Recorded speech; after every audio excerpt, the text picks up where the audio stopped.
Good morning, ladies and gentlemen. Good morning. Let me know if you can hear me. Put a one in the chat. We're waiting for the trial to start. Good morning, everyone. Good morning across YouTube, across Twitter, and across what other platforms we're going to be streaming from today. Today is the continuation of the testimony of Kenneth Copeland, aka Lil Woody. Lil Woody is going to get back on the stand and tell the prosecutors what they want to hear. But also he said in the court yesterday, "I'll say anything." Is he? I was just trying to spin them. Is he going to spin the prosecutors today? Is he going to spin the prosecutors today? What do you think is going to happen when the cross examination starts? Because they are geared up. They are geared up, and we've heard already that the motion for a mistrial has been renewed by one Mr. Max Short, as well as Mr. Brian Still, as well as other attorneys in the courtroom. And I don't know what's going to happen, but Lil Woody's going to get back on the stand and talk his talk. I personally think Lil Woody has made this case very difficult for the prosecutors. I don't know how they're going to get around him admittedly stating that he lies to the police. He'll lie to get out of trouble. And one of the problems that what he said yesterday is that when he was in that judge's chambers doing this ex parte communication, what type of pressure was applied to him for him to change his decision to take the Fifth Amendment, and what advice did he receive from counsel, and then why was counsel fired when the counsel was there to guide him in his testimony? Well, not his testimony, the legal things he can and cannot do. So there's a lot of questions that people have, and obviously because of the contempt conviction of Brian Still holding in contempt for 20 days, which was stayed, I might add, by the appellate court. There's still a problem. There are many experts, legal experts around the country that have said that this was an inappropriate decision, the wrong decision for the judge to make. Uh, Mind you, the judge is a former general, so he's going to stand 10 toes down unless he's told otherwise. From people I've talked to that worked with him over the years, they said that this is who he is. If he makes a decision, you have to really show him why he should change his decision. Well, maybe the appeals court may be the ones to tell him that, hey, sir, you made a mistake, and for that reason, we're not going to honor your contempt against Mr. Brian Steele. Stand by, ladies and gentlemen. Stand by. We're waiting for the cameras to come up in the courtroom. Stand by.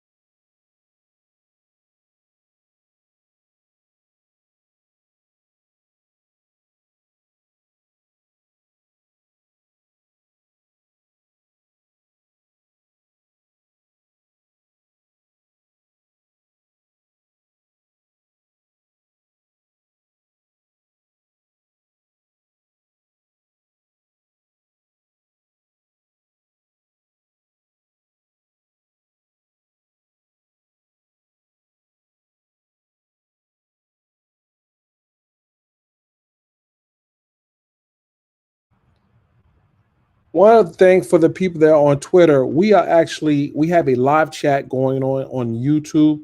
If you go to Hip Hop Inquirer on YouTube, you can see the live chat if you want to join the conversation. We're going to have a special guest on the show today during the testimony, and I won't tell you who it is just yet, but make sure you guys are in the chat on YouTube so you can join in on the conversation, and we'll bring some. If you have a good question, we'll bring it up, and hopefully our guests can answer that. With that said, ladies and gentlemen, stand by.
Good afternoon, ladies and gentlemen. We have a special guest joining us today to give a legal analysis of the proceedings. Good afternoon, ladies and gentlemen. We have a special guest joining us today to give a legal analysis of the proceedings. Good afternoon, ladies and gentlemen. We have a special guest joining us today to give a legal analysis.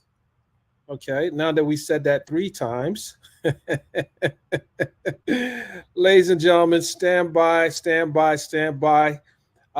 We want to bring in attorney, uh, former prosecutor Thelma Anderson, and she's in the building. Thelma, good morning. Good morning How are you, Thelma? or good afternoon, Good whatever afternoon. time zone you're on. No, we started late today. The judge hasn't taken the bench yet. Oh, Um, yeah. but you have been watching this trial. You've been watching it for a long time. What I don't know. We got echoes all over the place. Hold on a second. Hold on a second, Thelma. I do apologize, ladies and gentlemen. You saw what happened early on this week. What is your thoughts as a former prosecutor? Uh, what did you think about the contempt proceeding against Attorney Brian Steele first and foremost? I thought I had two perspectives on it. Because as I explained earlier this week when it happened, ex parte communication happens more than often in cases. Even during trial, I've experienced it more so on the standpoint of defense ex parte with judges, and because it's a political system and favors have to be repaid. So that's one of the points that I made to people. Like, this happens all the time. You're just seeing it in real time that things like this are happening, where one party will not get notified that another party is speaking to the judge, possibly about the case or possibly about something else. So, in retrospect, even though I feel that it didn't have to get to this level of contempt, and this is after listening to Attorney Griggs, who gave me some more insight, especially on how Georgia operates with their ethical standards. So it did shift my opinion based off of how Georgia actually operates. So for me, I think this was something that did not have to get to this severity. This could have been something that could have been discussed and rectified with simply notifying the parties. If this is not, in a sense, something that was going into the specifics about the case, and it was merely talking about the safety and the danger that the witness had expressed, then we have a conversation that could have been mitigated with just providing the transcripts. I Right. think providing So the transcripts would have mitigated anything from this happening. But what you have to understand, when you're in the middle of a high stakes trial, emotions, adrenaline make you see things different. Make you see things from the standpoint, okay, of what's rational or logical. It makes you see it from the emotional standpoint. And what we saw were a lot of people in their emotions and not really basing it off of a logical, rational standpoint from the basis of the law. So I think Monday was a shit show, for lack of better words, and it could have been handled better from all angles, from all parties. But I do understand how the defense wanted to bring that to the court's attention. But we have to also call a spade a spade. They do it all the time too.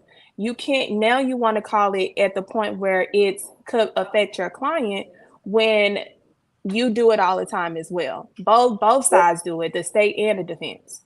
Well, let me say this. Uh, the judge is the referee. The judge also knows this is a high stakes trial. In addition, the judge also knows that there's been issues with the prosecution and the defense early on with representation, making proffers that they weren't able to deliver on. Now you have a Also, yeah. then you have this communication, crucial because the witness was already sworn in, and him Hmm. being in the judge's chambers, out of the earshots of any of the defense attorneys, especially when he took the fifth on the Friday, then comes in and he changes his position.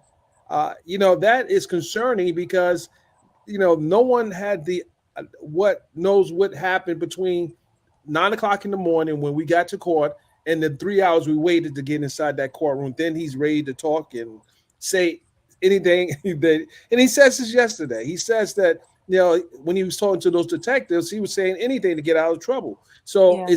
is he on the stand today? And yes, they saying anything just to get out of trouble. I think his testimony is problematic for the prosecution. Your thoughts?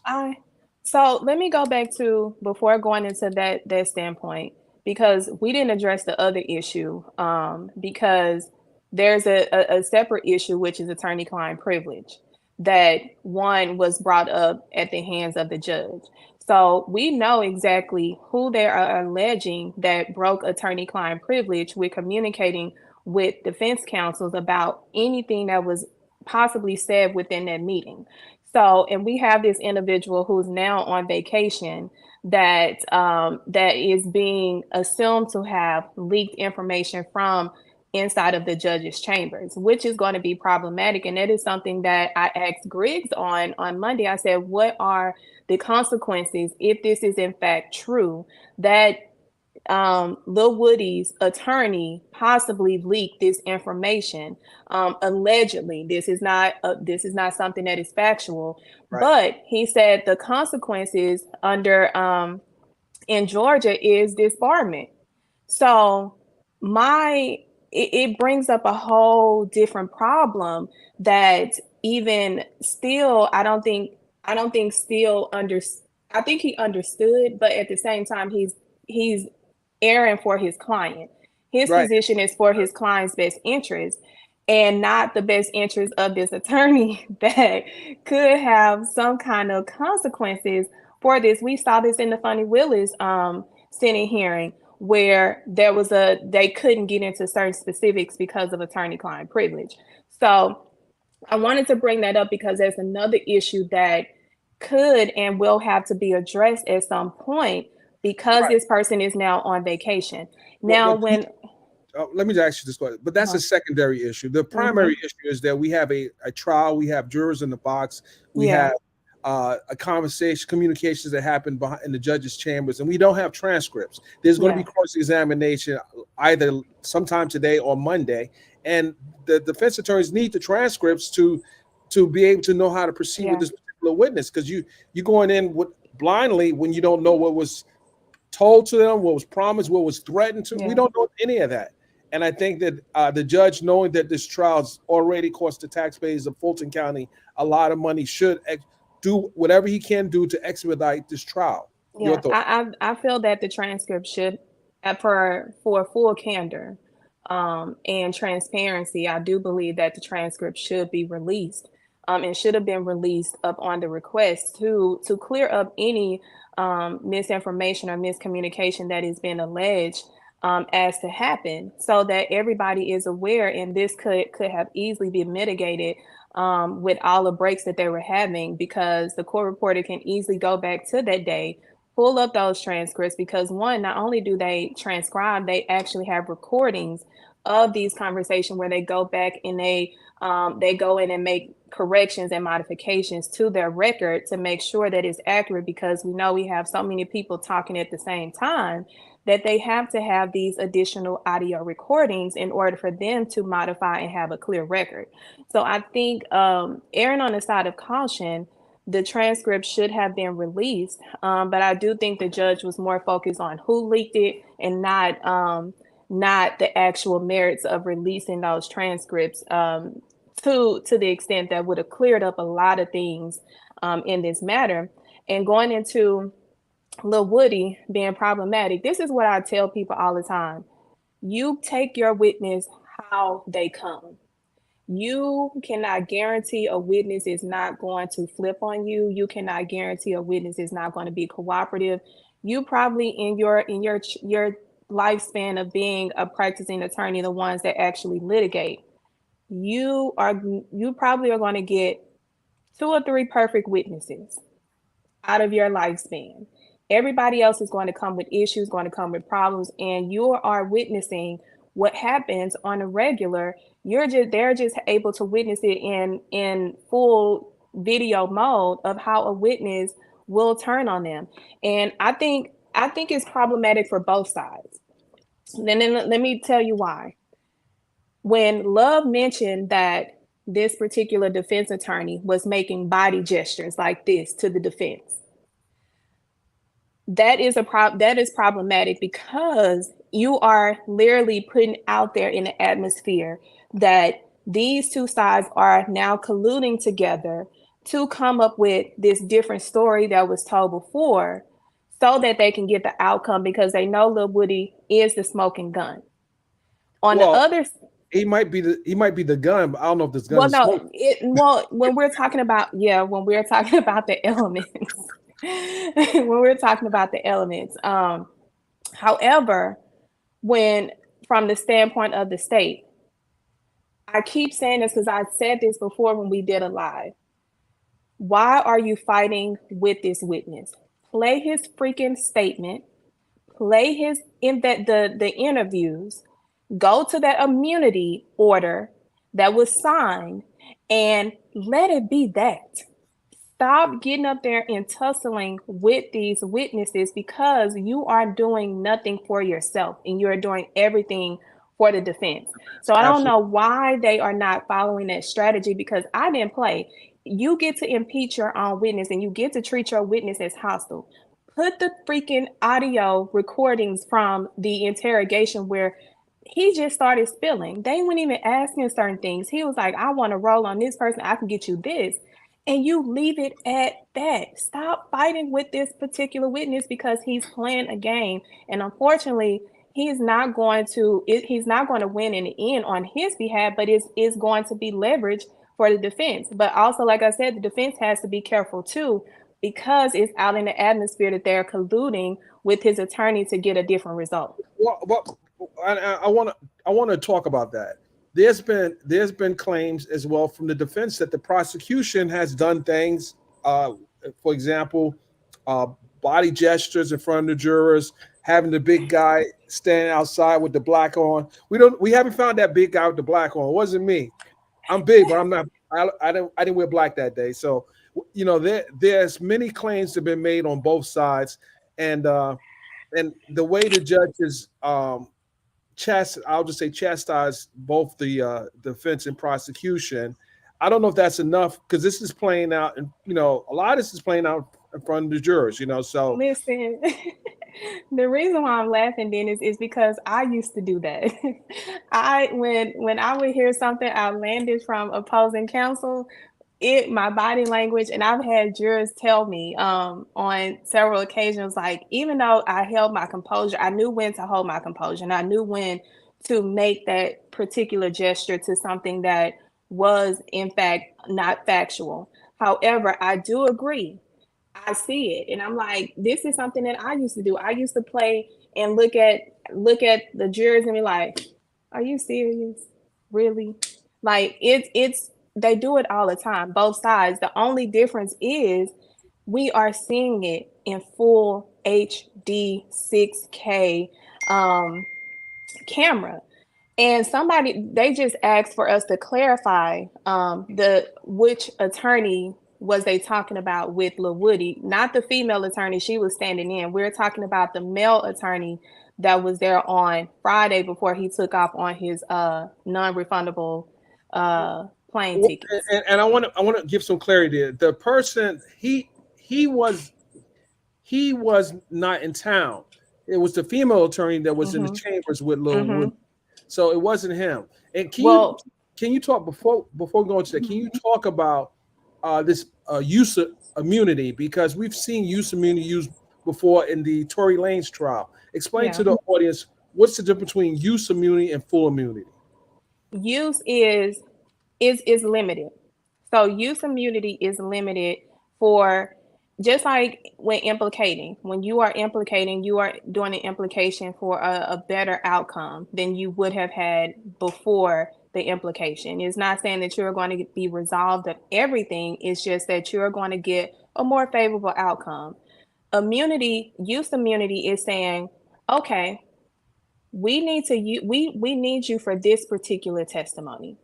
And if you provide this particular testimony, so that you have been communicating with us so far and you have verified over and over again, then at the end, you're going to get the favorable outcome that we have talked about. That is to keep individuals as honest as they can, opposed to full immunity. Full immunity is saying it don't matter what you have done. We're going to dissolve you of everything. What Well, there was bodies, that, yeah, we're going to dissolve you of everything that we have knowledge of. and that could For instance, in the trial because you can take blame for everything. I did this, yeah. I did this, I did this. You So know, Mr. Woody is going to be looking at being in a position of where these defendants are right now, because he's definitely not holding up to the end of his bargain on that use immunity. okay, to your point, what type of, and he doesn't have he doesn't have an attorney right now, and I think that's dangerous because he's on the stand and then you see these antics and you see, he's doing a lot on the stand.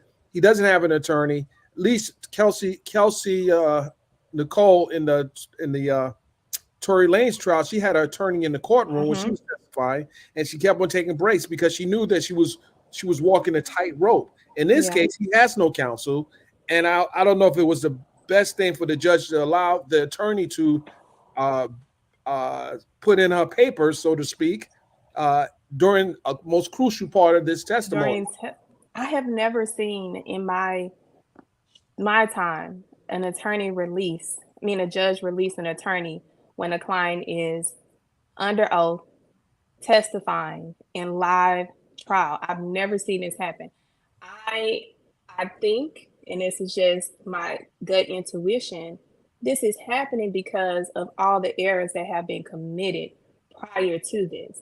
So I don't know if the judge is trying to mitigate what can come back on appeal, but Well, counselor, she this counselor, I have to say this: the witness right now needs to have an attorney, and I don't know. no, absolutely, absolutely. That's why I don't. That's why I said I don't understand, because I've never seen this happen where a judge has allowed a defense attorney. I haven't even seen a judge allow a defense attorney to be removed from a case with a week prior to being in trial, when both the defendant and the defense attorney have agreed that this person, they don't want to. This person does no longer want this representation.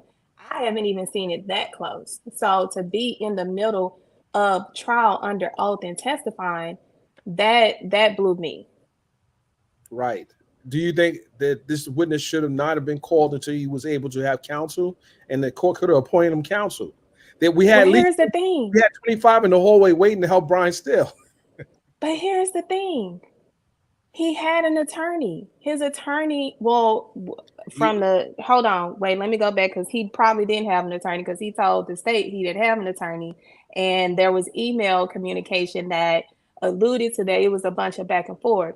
But here's my other issue. I also have never seen a judge allow an attorney during trial go on a non-refundable vacation. He would have had to stay until his client was out of was free from testifying. So that's another thing. For the life of me, that threw me for a loop too. I'm like, why did you allow this particular defense attorney to still go on a non-refund? Forget that non-refundable ticket. You should have got some insurance on that ticket. You are an attorney, get some doggone insurance, and just in case this trial has been going on for 8 months, you knew that this was your client. So my issue is with the judge on allowing that. Well, he made the call on that. He's made some, as the referee, he's made some bad calls. This may be one of them. This may also be another issue that may be taken up on appeal. If this case is not adjudicated favorable to the defense. So we'll have to see. We were supposed to start at 1 p.m., but again, we are on CP time. Or should I say? Supposed to start at 12 noon. No, we're supposed to start at 1 p.m., but we are not on. We're not there yet. Should be soon, because the prosecution is in the courtroom right now. I'm actually in the media room. So, with that said, I appreciate you. Please, ladies and gentlemen, she will be back. She'll be back today. We're gonna keep her in the room. Some of the testimony. I'm going to check right now with the court and see what is the holdup. Okay. Right, Y'all they have a gonna good listen to one. me. Thank you, Norma. I Okay. appreciate you. Bye.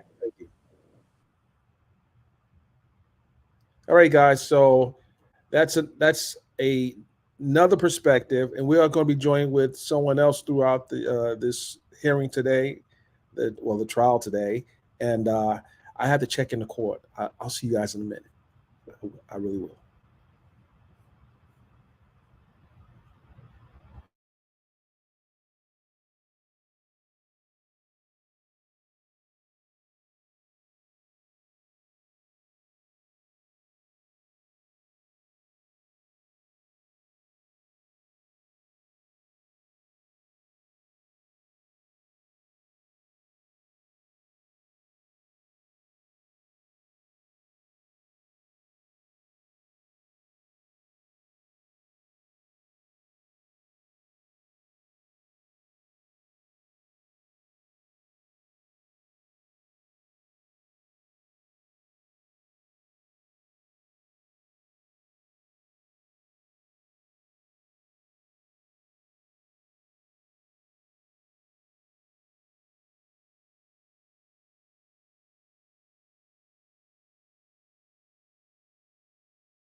know not to play with me.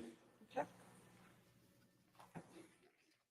Do you also remember when you and your girlfriend were in the room by yourself? You told your girlfriend it was Tay and them who did this to you. I don't recall. Was it Tay that shot at your vehicle? I don't believe so.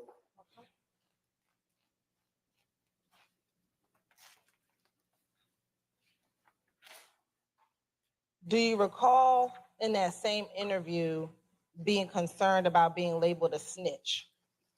I don't care about what I'm being labeled as.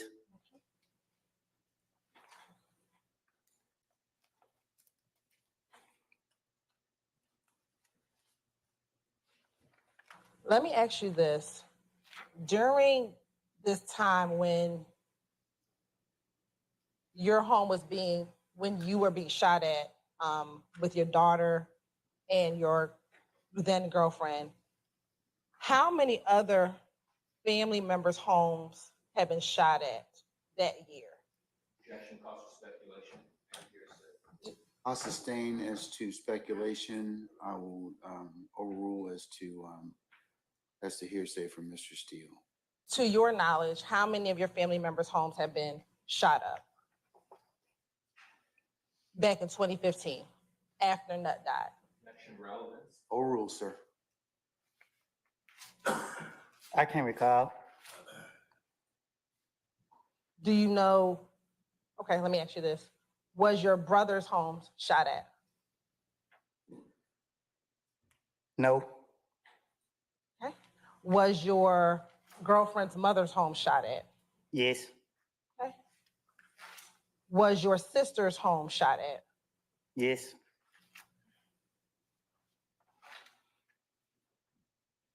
Was your grandmother's home shot at? No.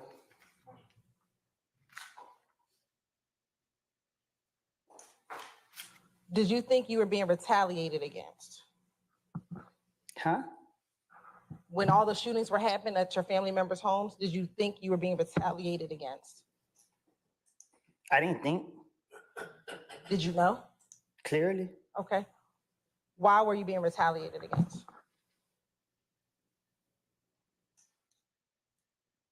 Because people said I killed Nut. And do you know who was doing the retaliation? No.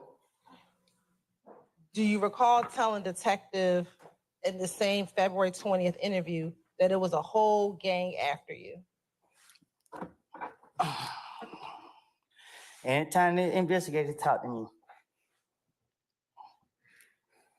I do not recall what I have told them. So you don't recall telling them there was a whole gang after you? I would told them whatever I think that I need to tell them to convince them to stop watching me. Was there a whole gang after you? I don't know. Was the entire IF gang after you? I seen a few of them, so I can't say that. Which were the ones that you saw? I don't know. Earlier, I asked you about whether you were concerned about being labeled a snitch. Do you recall telling Detective Copeland, Detective who? excuse me, Detective Copeland, Detective Curry, Now I'm a detective. I made a mistake.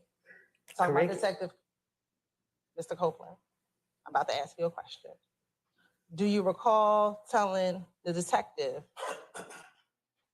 I know if I tell you what's going on, they're going to be on record and all this here, and you're going to get him locked up, and he's going to get his discovery package.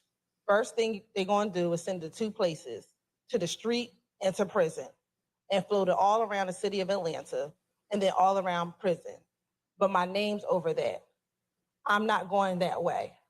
No, I'm not going through none of that. Look, they shot at me, my girl, and my baby. Almost shot my face off as we were running. I'm not for sure, but I thought I heard one of the bullets hit the car seat or graze the car seat. Were you concerned about snitching in this interview? I was concerned trying to get my story together, so I was trying to buy time.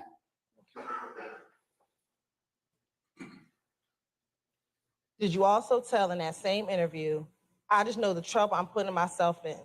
Just know I don't want to have nothing. I don't want to have nothing, man. I can't go to no job. I can't do none of this shit. I know the street not going to be here forever. All things going on right now, just waiting on you niggas to catch up and kill me.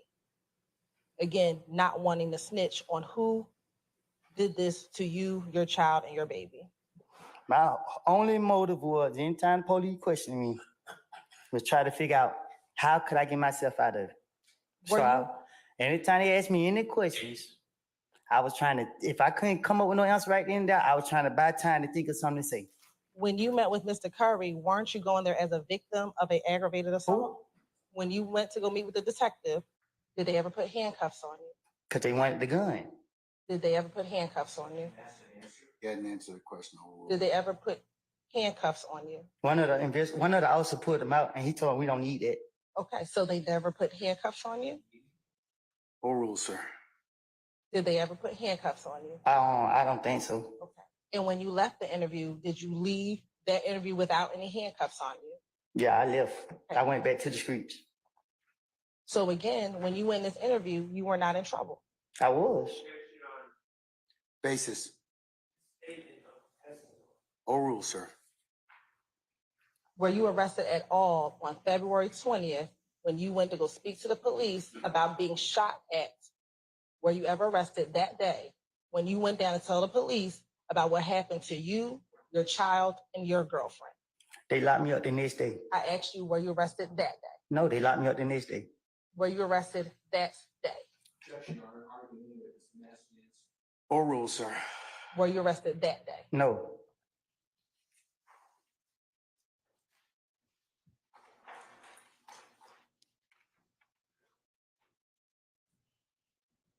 Did you want the police to go and find the people who actually killed Nut so that people would stop retaliating against you? Yeah.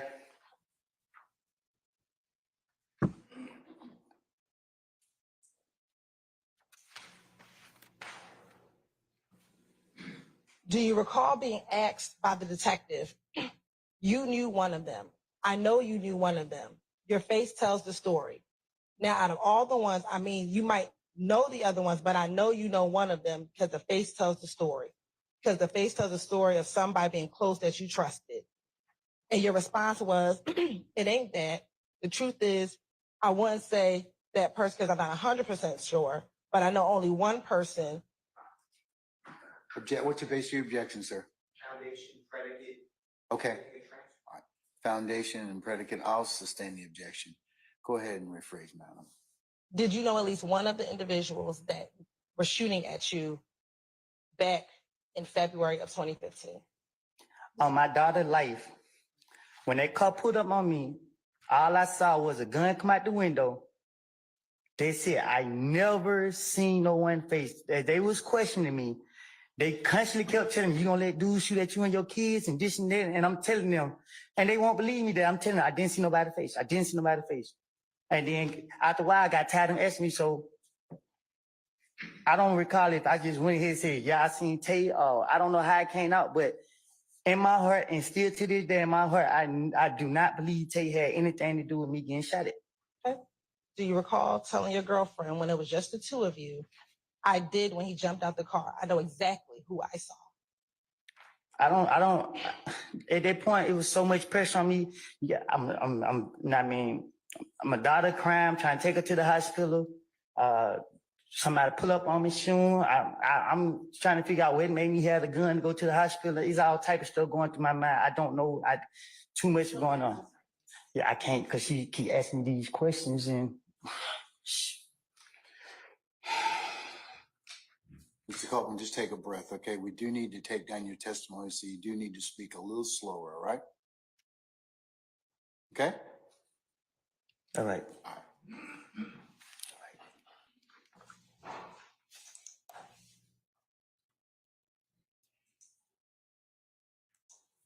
Are you? Can we continue? I don't got nothing else to say. About which part? Regarding the gun that you used to shoot back at these individuals, who were you going to give? Which police officer were you going to give the gun to? Huh? Which police officer were you going to give the gun to? Neither. Okay. Who did you tell them you were going to give the gun to? Whichever one they were asking for it. Do you recall them telling you needed to give the gun to Gaither? I don't recall. I know they said they want that gun. It's part of the investigation. I knew it was a trick. I told him if he let me go, I go get it and bring it back. He went for it. And why didn't you get the gun? Huh? Why didn't you go and give them the gun? You know, it helped him lock me up. At any point in time, did you ever get arrested for shooting back at those individuals? Thank God.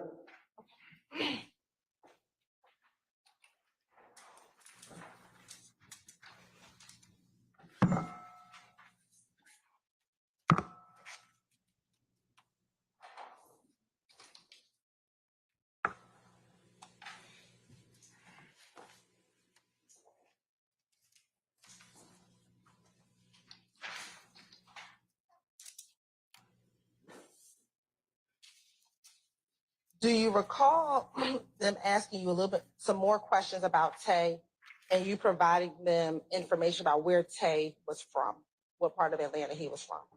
I don't recall. Okay.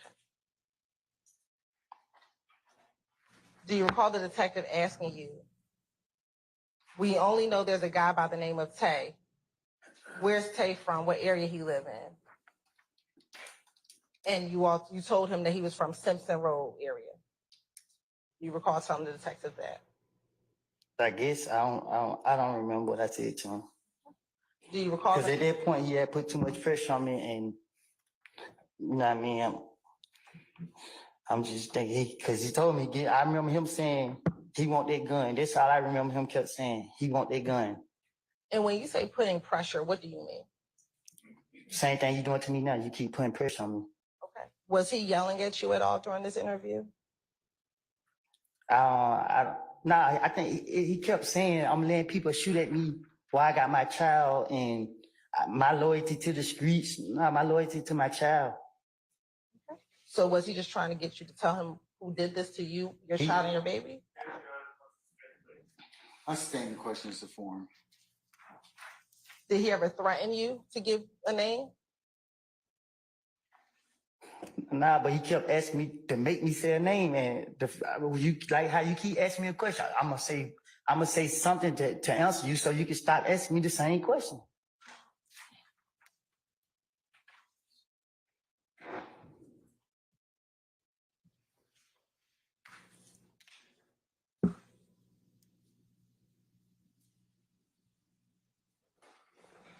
Were you concerned about how you were going to survive the attacks on you and your family? Yes.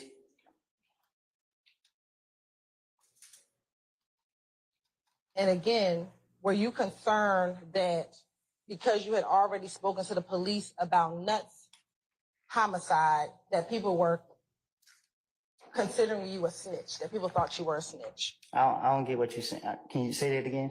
Were you concerned that people already thought that you were a snitch when you did this interview What interview? with the detective after you were shot at? After you were shot at with your No. girlfriend and your daughter? No, my only concern was no. Do you recall telling the detective in this same February 20th interview, I left down here, I came and talked down here. Everybody look at me like I'm a snitch now. It's just like I can't get no money. You know, I was just getting money just by doing nothing. It's just like, hey man, I need to borrow this right here, just hanging around, going to the mall. He paid for everything, but all of them, now they all come out here, they think I'm a snitch. I always got my own money. When I need money, I knew how to go get it. Would Thug give you money at times? I'm not a handout type of person. Would Thug give you money at times? I never asked Thug for no money. Would Thug give you money at times? I can't recall if he gave me money, but I never asked him for no money. When you said he paid for everything, who were you referencing? The big money, the ballers.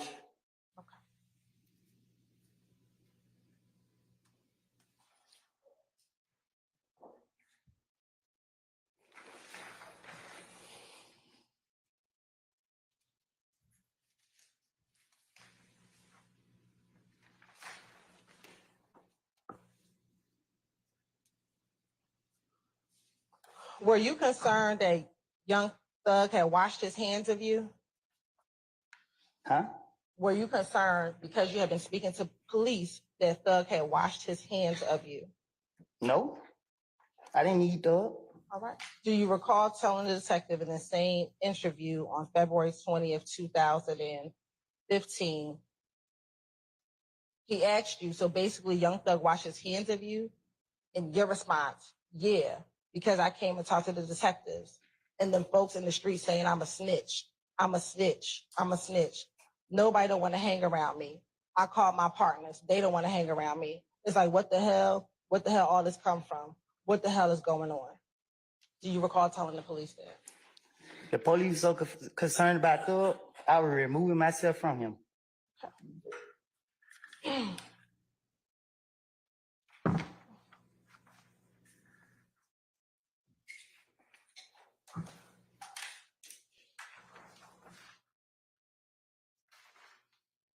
Do you recall at all talking to this detective about what happened that Monday night at Club Crucial with you and Kel, the fight between you and Kel? I don't recall nothing specific that me and him talk about outside of the shooting with my child. And I barely remember some of this stuff. You talking about some years ago when I don't even know what I did 3-4 days ago. Like,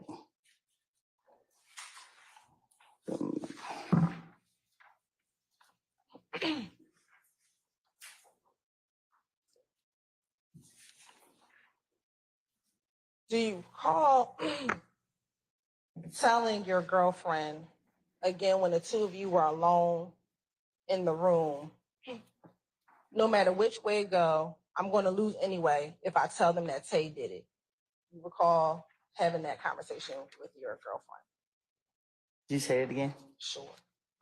Do you recall being alone in that same interview room with your girlfriend and you told her, no matter which way it go, I'm going to lose anyway if I tell them that Tay did it? On my child life, once again, on Izari life, I never seen no one face that was in that car shoot at me. At any time, if they got out the car, to this point, I never knew who shot at me. So when that detective was asking me, I just had to come up with something. I got no reason to lie about it. I didn't see nobody who shot at me. So y'all going back into interrogation when I'm telling you the truth. I don't know who shot at me. I have told them I didn't know. When they're gonna keep asking me, make me know, okay, cool. I'm gonna say, I'm done.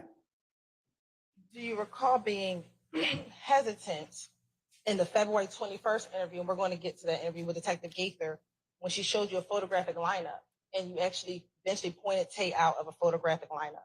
Because I know Gaten. I mean, I know Gaten.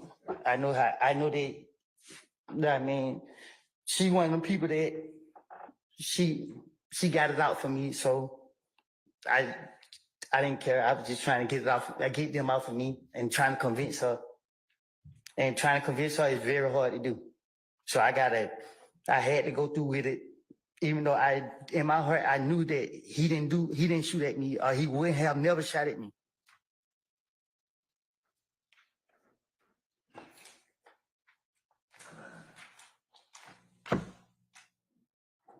And to be more clear on it, before I went back to jail the last time, I was right around him. So I would never be with nobody that I believe shot at me while I had my child. Why did you say Tay did it versus anyone else? First thing came to my mind. Why was Tay the first person that came to your mind versus anyone else? Because in the midst of trying to convince the police so they could leave me alone, I just got shot at. Only thing was in my mind was, get that. Okay, but you had to beef with Kel. Why not say it was Kel? Because I had to convince them. I gotta make it seem. If I say Kel shot me, they're gonna, how you know? How Kel know where you stay at? So I gotta come up with something to make them know. Okay, well, Tay been over here. You know what I mean? So okay, Tay. I don't know. Like, But listen, you keep asking me. I told you I don't know who shot at me. why would Gaither have it out for you? That would be speculation, sir. I sustain the objection.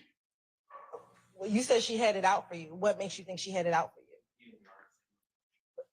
I'll let him answer that question. I suppose. You said she had it out for you. What makes you think she had it out for you? Because she was trying her best to get me. She be trying to catch me.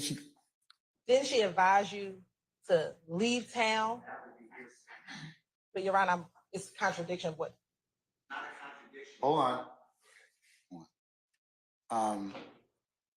That come from the internet. Where's that come from? Where's that statement come from? His interview with her during the course You of need to reference that. I'll rule the objection. in your February 21st interview with her, then she asked you to leave town, go somewhere else, Cobb County, Clayton County. Then she said to lay low so that you wouldn't get killed. No, she was saying it because she's saying that my name was my. She just said my name kept coming up a lot. Right. So she did not want you to be harmed. So why would she have it out for you? I sustain the objection. You can rephrase. During the course of that interview, was she encouraging you to lay low? Do you recall her doing that? I think she was. I thought she was faking. So I don't know. Outside of the interviews, would you talk to Gaither? Would you call Gaither on the phone? No. The only time I talked to Gaten is when she called, but it was never about nothing in the streets or nothing. Right. So It was, hey, Miss Copeland, your name involved in the shooting. We want you downtown. This the only time she called me, hey, Miss Copeland, they said you shot up this person's house. We need you downtown. I don't recall me and her having no conversations about nothing. when you were locked up, would you have your girlfriend call Detective Gaither for you so you can speak with her? You heard where I was, right? Where was I? In jail? So if she had it out for you, why are you trying to call Detective Gaither? Because I'm trying to, all she gotta do is give me a name. I'm gonna try to convince her so she can get me out of jail. But if she has it out for you, why would you trust Detective Gaither? I don't trust her. I'm trying to play on her.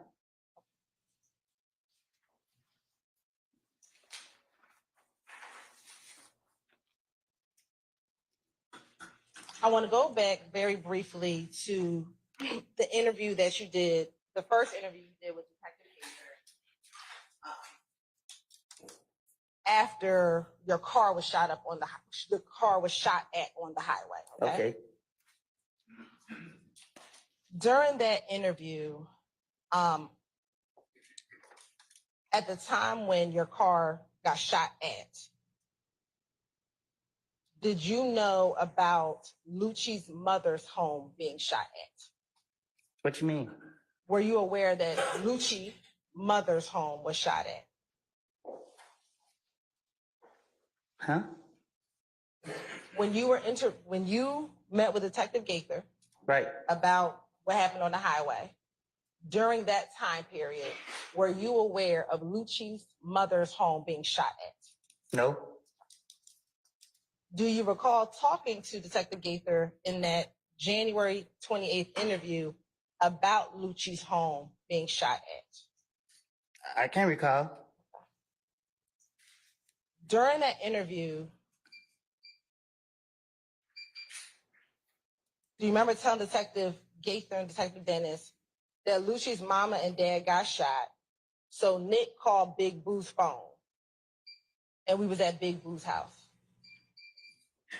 Do you recall telling them that? I don't recall. Let me ask you this. Do you recall independently being with Big Boo and Lucci's manager calling his house, calling his phone, trying to give him $20,000 to find out whoever shot up Lucci mama's house?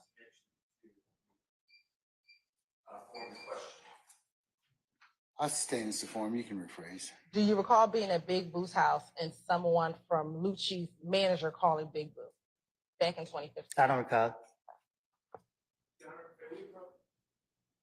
Sure. I can go out.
All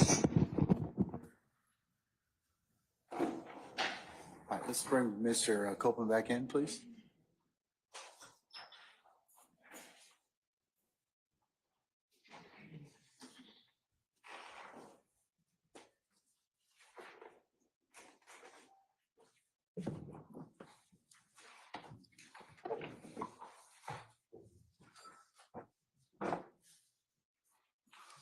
All right, so you can continue when ready.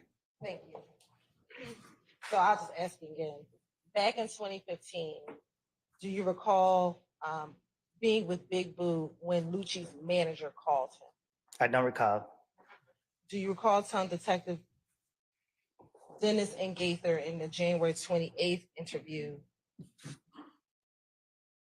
Lucci's mama and dad got shot, so Nick called Big Boo's phone.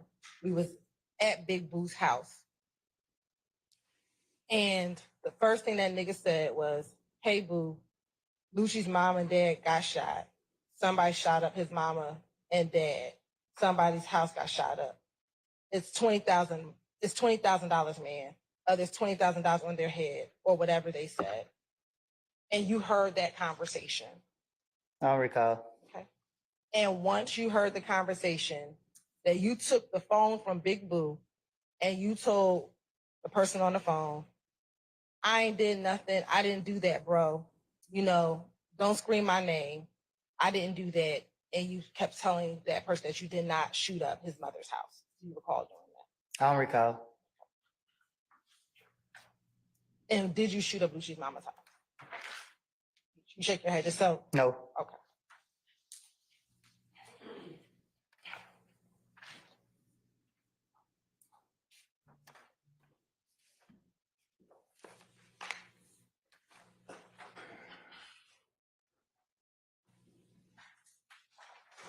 Now, back in 2015,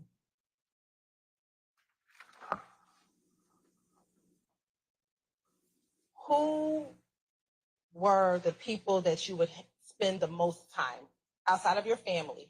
Who were the people that you would spend the most time with? Huh? Back in 2015, outside of your family, who were your friends that you spent the most time with? My friends. Who? You want me to name every single person? Yeah. I'm not about to name every single person. Okay. So who are the people that you would spend the most time with?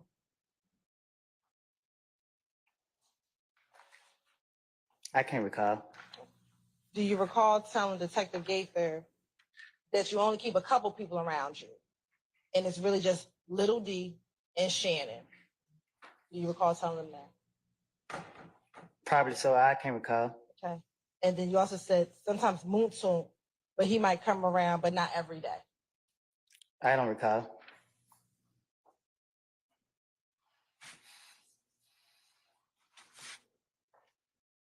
And then you said, then you also further went to say, I really wouldn't want nobody around me but Little D.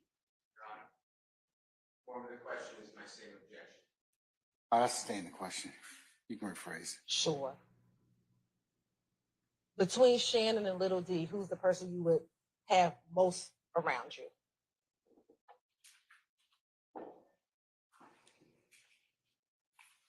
Huh? Between Shannon and Little D, who would you spend more time with?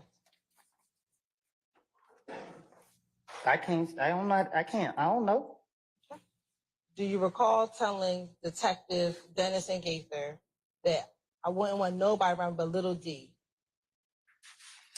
I probably said it because I was trying to run the play on them. Okay. But I don't remember what I said to them. Back in 2015. Anytime they question me, like I said, you keep asking me about what I supposed to told them. Anytime they question me, I just said whatever came to my mind or whatever I could have thought of in a split second. So I don't know. I don't know what I said to them. Back in 2015, did you trust Little D? Say that again? Back in 2015, did you trust Little D? No. Do you recall telling Detective Gaither and Dennis, I really have my trust in him, speaking about Little D? You said I really had my trust in him? Yes. No, man. And that, Go ahead. and that little D ain't never going to turn his back on me. I told you, I'm trying to tell them whatever they would have went for. Cause yeah.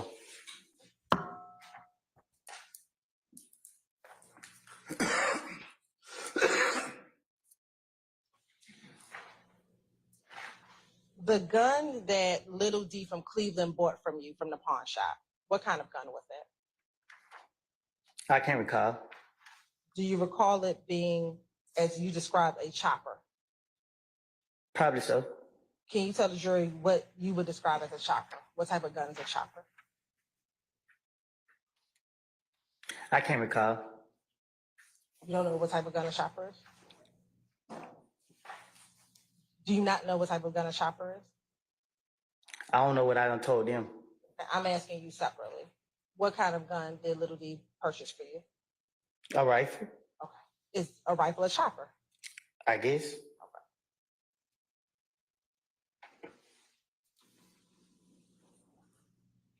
Have you ever had the occasion to give Nut back items that was stolen from him?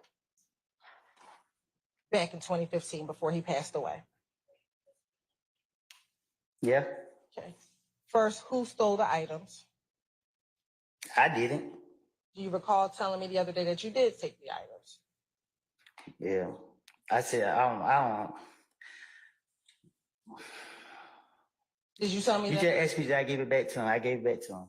Okay. My question is, do you know who stole it?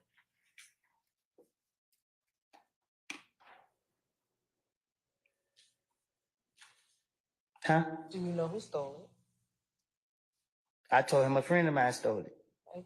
Did you tell me something differently? I probably did. Do you remember what you told me? What did I tell you? Do you recall what you told me? I just asked you. So do you not recall what you told me? I told you I gave it back to him. Do you recall telling me that you actually stole those items, but you did give it back to him? Do you have an objection? Basis. Prosecutor, the lawyer, Yeah. Are you talking about the foundation for the question or form of the question or what? is that the prosecutor testifying as personal knowledge? Your Honor, I'm asking. Cross-examination. Your Honor, I'm asking a question, but I can clarify who all was in the room. Yeah, why don't we do that? I'll sustain the question as to the current. Do you recall me with investigator Long, and maybe investigator Lancico, and telling us in the room that it was you who stole it, but you did give the items back to him? I can't recall.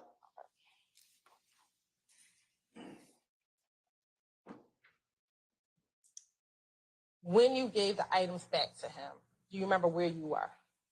Where did you meet him at? In my neighborhood, Okay. And was he with anyone when you met with him to give the items back? I think so. Do you remember who he was with?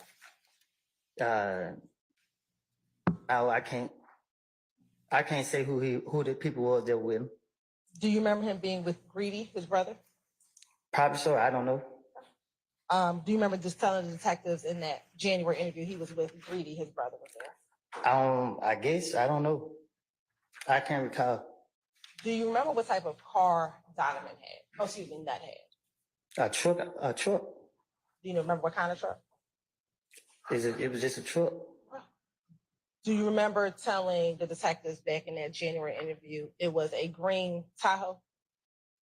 Probably did. I don't know. Do you remember what the items were that you gave back to him?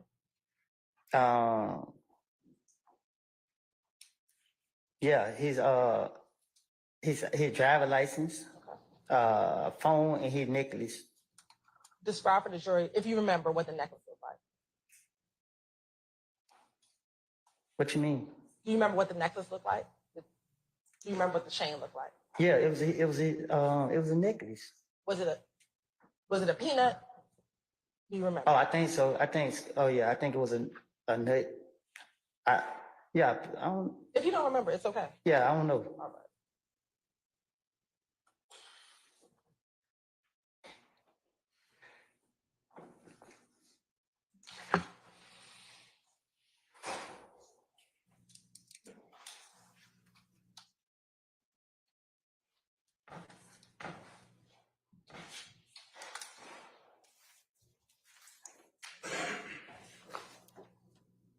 We just talked about who you would hang around with from Mechanicsville.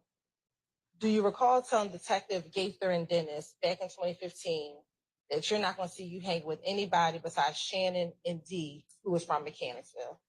Shannon ain't from Canterville. Do you remember? I don't remember saying it. Okay. And do you remember also telling the detectives that there's not going to be one time that you and Dee are not together? I don't recall. But it's not gonna be no time that me, D, and Shannon is not together. Not just me and D. So the three of you will be together. When me and D together, it's me, D, and Shannon. Okay.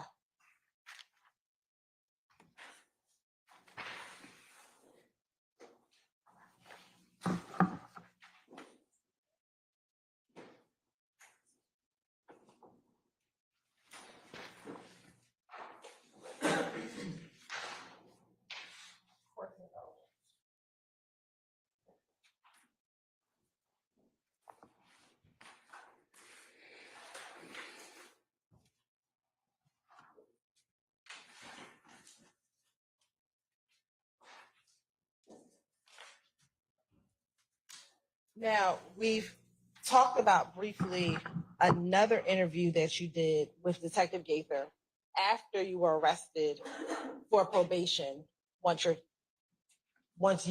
child and your child's mother was shot at. Do you remember that? All right. And do you remember meeting with Detective Gaither after you had gotten arrested? No.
When you met with Detective Gaither once you were arrested, as you discussed, were you upset that they arrested you for failure to comply with community service? I know you're shaking your head. You have to say yes or no for the record. And during the course of that interview, where you asked to tell Detective Gaither about what happened with you, Deshaun, and your daughter? I don't recall. Do you recall in that interview also talking to her about Nuts murder? I can't recall. And during this interview, do you recall telling her that on the day that Nut was killed, you initially were at home at Deshaun's house? That's where I was, but I don't recall what I told her. And that you got a phone call from Little D? I don't know. I'll sustain the objection. We've already talked about where you were on the day that Nut passed away. Do you recall us talking about that over the course of the last few days? I don't know. Do you remember us talking about Nut's murder yesterday?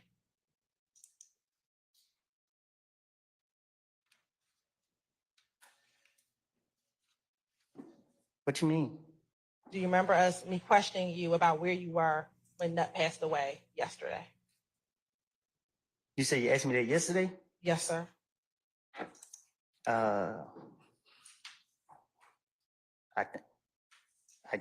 Yeah, I guess.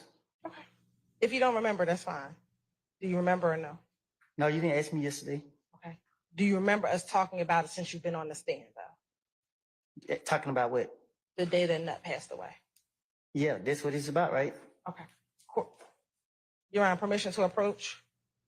As long as you're showing that to the defense counsel, please.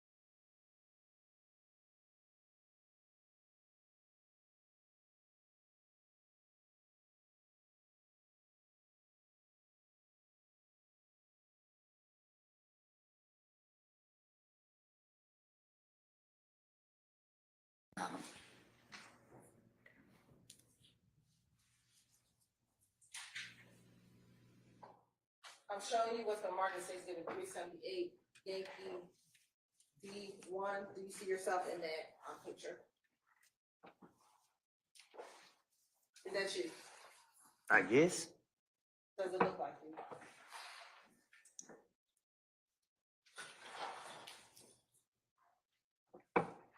I guess. Yes or no? Is that you? If you say it's me, it's me. I'm asking you, is it you? Yeah, I guess. Yes, it's me. And is that the type of gigler? He's like a man. Do you recognize that to be Detective Gigler? No, I can't tell if it's. I can't tell for real. Was this?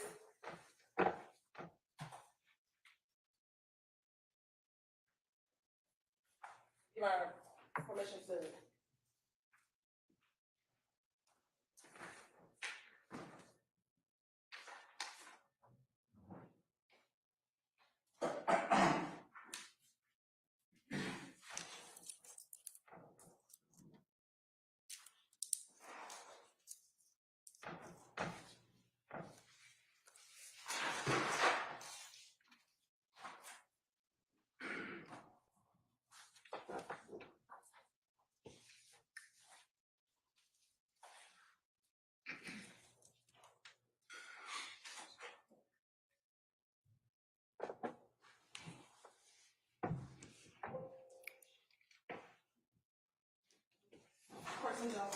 You have permission to approach? As long as you show that to the defense counsel.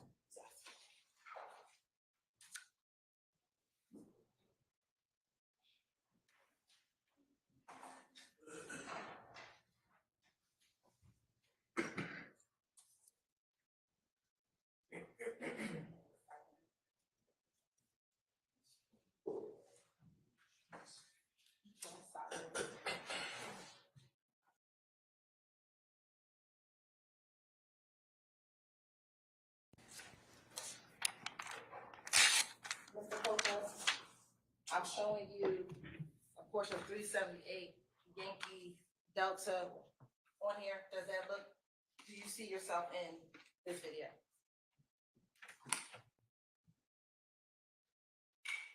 Yes or no? Yeah. All right. Looking at this screen, are you able to tell who that is? Yeah, that's her. That's her? Yeah. Does that appear to be the same individual in the picture that I have in front of you? It looked like the same picture. Your Honor, this time the state would like to tender states to do 378 Yankee Delta. Any objection to states 378 Yankee Delta 1? Hearing none, it's admitted, may be published as you see fit.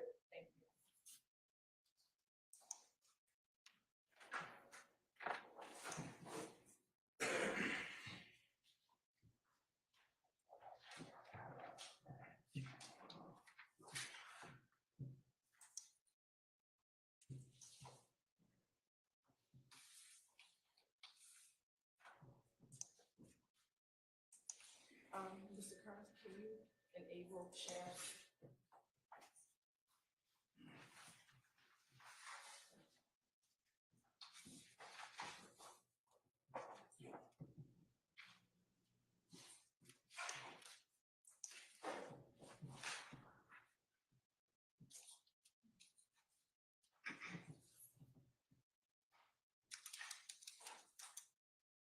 And if you could bring it down, Mr. Edmund.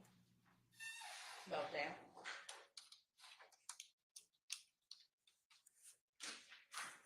And just roll out. Thanks.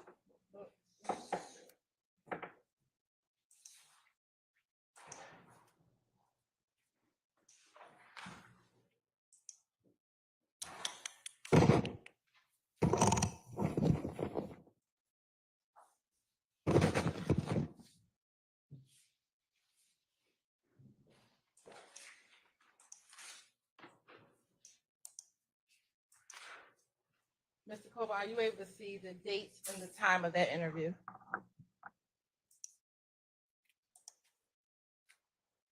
Yeah, right there.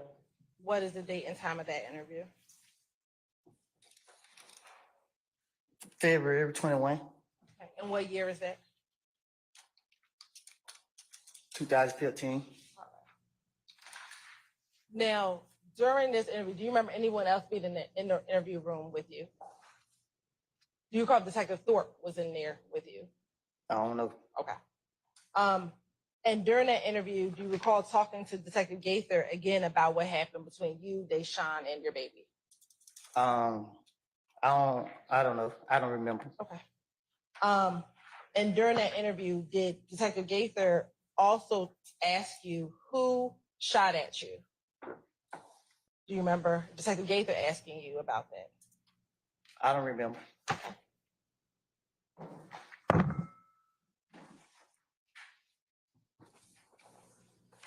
Do you remember being concerned in that interview about being labeled a snitch as well? I don't remember. Do you recall Detective Gaither trying to encourage you to tell them who did it so she can help you so you don't have to be getting shot at in the streets? But if I already told them Tay did, why would she be asking me that? Because you recall this being the first interview with Gaither. You had not met Gaither prior to this interview. I don't remember what me and Gaither talked about. Okay. Or what I said to her. Do you remember telling her, if I tell you anything, guess what happens? That make it even worse. What makes it worse? Everybody, oh, now I'm a snitch. And remember her asking how you would snitch when somebody was trying to kill you and your baby. How was that snitching? Okay. If there was the truth, why would I wait till later or at any point and say anything to the police? It's self-explanatory. What is self-explanatory? The whole thing. You seen here tonight what I told to the investigator, and I'm so concerned about being labeled a snitch. So why would I tell them the truth to anything if they trying to say I'm concerned about being labeled a snitch? So if I'm gonna tell them something that label sooner or later gonna get out in the streets, why would I be concerned about being labeled a snitch? It doesn't make sense. Do you recall being reluctant to tell the detectives who it was? No, I was trying to buy time to come up with something to tell them so they can get up off me or let me out of jail. Okay. The interview that you had on February 20th,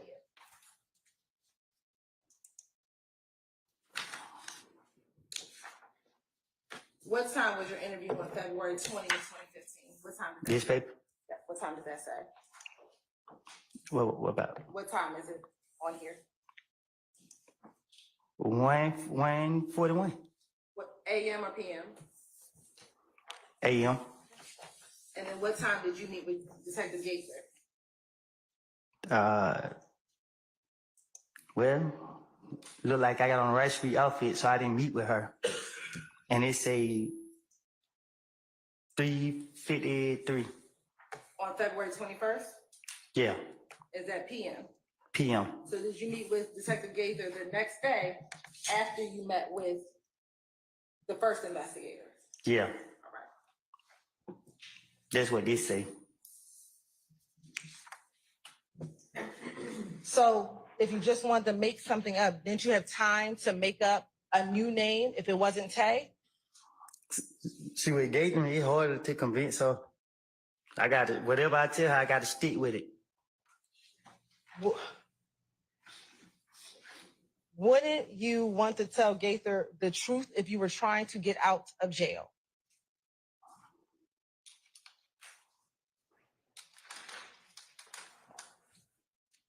If you were trying to get out of jail, wouldn't you tell her the truth? But if she asks me about something that I don't know and I'm trying to get out of jail, I gotta act like I know. Did you ever try just telling the truth to get out of jail? Have I? Probably. I don't know what I don't told her, so I can't remember what I told her, so I don't. How bad did you want to get out of jail? I want to get out of jail. So wouldn't you want to tell the truth to get out of jail versus lying? Objection has been answered. I'll rule the objection. Wouldn't you want to tell the truth to get out of jail? But if they ask me who shot at me, and I didn't see nobody shoot at me, and they constantly thinking that I seen somebody shoot at me, and I keep telling them I didn't see nobody shoot at me, they don't want to believe me, so what I got to do then? And if I feel like this is the only reason I'm going to jail, I got to stick to what I don't tell her. So why tell your girlfriend that when no police are in the room? I don't know. Why tell your girlfriend that? I don't know. I don't recall me sitting there just telling her that. I don't even understand how his name even came about from the start. I just know once I heard Tay, that's why I was just stuck with Tay. I don't know if I brought it up. Which I doubt I brought it up because I didn't have no reason to bring your name up. How would the police know who Tay was? I don't know. How would the police know if Tay was even in your neighborhood at the time? I don't know. So why would the police bring up Tay? Then I said, I don't know. I sustain the objection.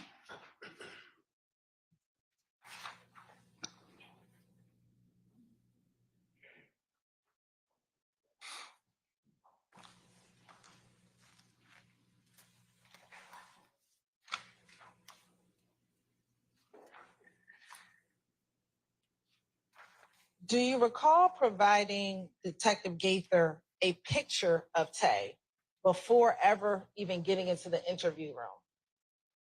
No. Do you recall during the interview when you told her it was Tay, you told her, I gave you a picture of him? I don't recall. And do you recall her pulling up the picture and showing you the picture in the interview on her phone? I recall her showing me a picture of him. And do you recall not really wanting to point him out on there? Because I knew at that point what she was doing. They was forcing me to say it was him who shot me. Because I like I keep telling you now, and to this day I still feel as in they did that. Like I never seen him shoot at me. Even when they called me, tried to get me to come to trial on it, I told them I'm not coming to trial because I never saw who shot at us. And they said, well, Mr. Scope, all right, y'all can call me. I didn't see who shot at me.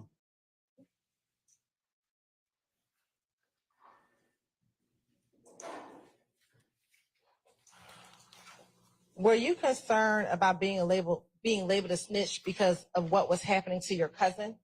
My only concern was not being able to protect my family. Do you recall telling Detective Gaither that you were concerned because your cousin was being tortured because he was labeled a snitch? My only concern was being in jail and not able to protect my family. Okay. Do you recall telling Detective Gaither in referencing your cousin, well, he's getting tortured. Everywhere he goes, he's a fucking rat. Don't nobody want him around. This and that, this and that. And then he turned right around and I'm in the same damn shoes he's in. But I won't. I don't know if he did whatever he had going on, but you didn't want to be labeled a snitch. This is the police talking to me, and they're not trying to hear what I'm saying. They're trying to force me to say that somebody shot at me that I did not see shoot at me. I am trying everything in my power to not lie on this man.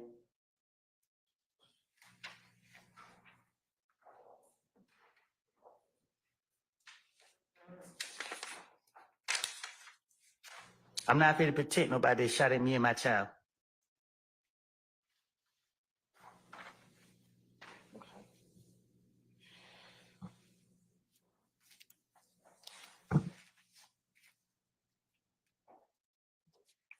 Did you ever give Gaither the gun that you used in the to shoot back at those individuals who shot at you and your child and your child? Nope. Why not? Cause you gonna use it against me. Who did you get the gun from? What you mean? Who I got it from? Who did you get the gun? I stand objection.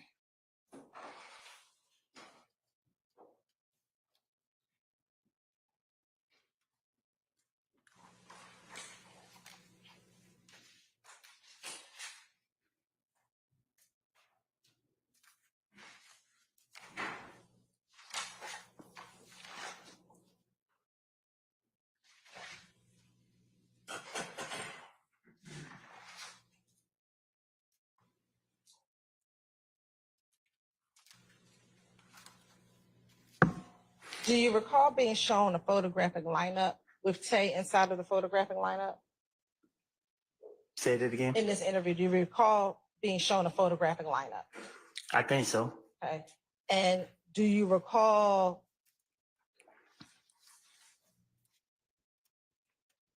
not wanting to sign the photographic lineup? Right. I do remember. Okay. Why didn't you want to sign the photographic lineup?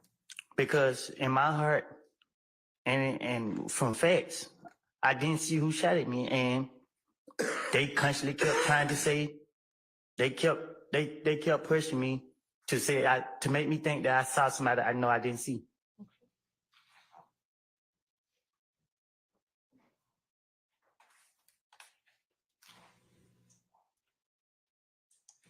Right. I want to kind of switch gears. Do you know someone by the name of Trivia? Who? Trivia. Who is that? Do you know someone by the name of Trivia? Do you know who Moon Tunk's girlfriend was back in 2015? No, I don't remember who his girlfriend is. Okay. Do you know someone by the name of Aunt Trivia? I never heard of the name before. I don't know. Okay. Do you recall talking to a Detective Lewis in the same interview regarding Trivia being Kel and Moon Tunk's girlfriend? Oh, her? What about her? So my question is, so do you now know who Trivia is? Yeah, I know you're talking about. Okay. And back in 2015, do you recall her home being shot up during the time of early 2015? I remember. Okay. And were you accused of shooting up her home? That's what she told the police? Did you shoot up her home? No.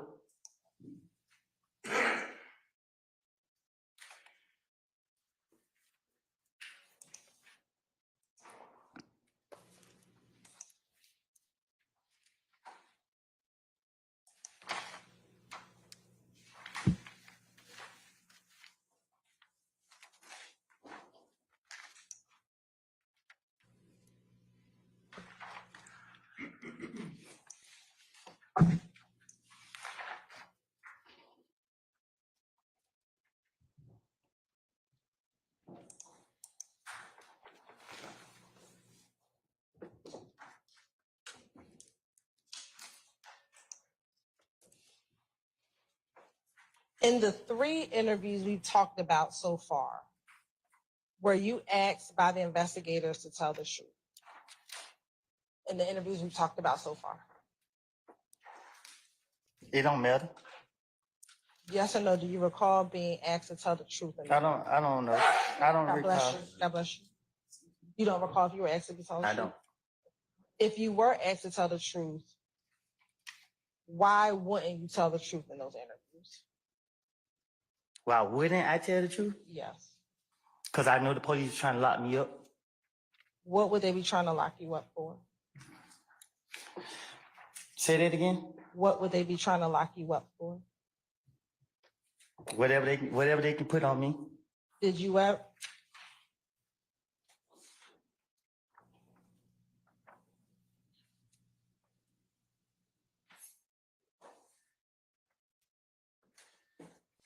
Now,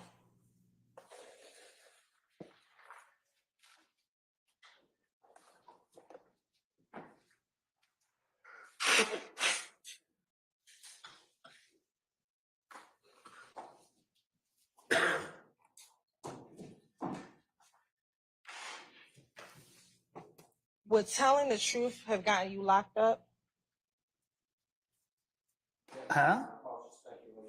I sustain the question. Now, in June of 2015, were you arrested for having a gun at the Dunbar Recreation Center?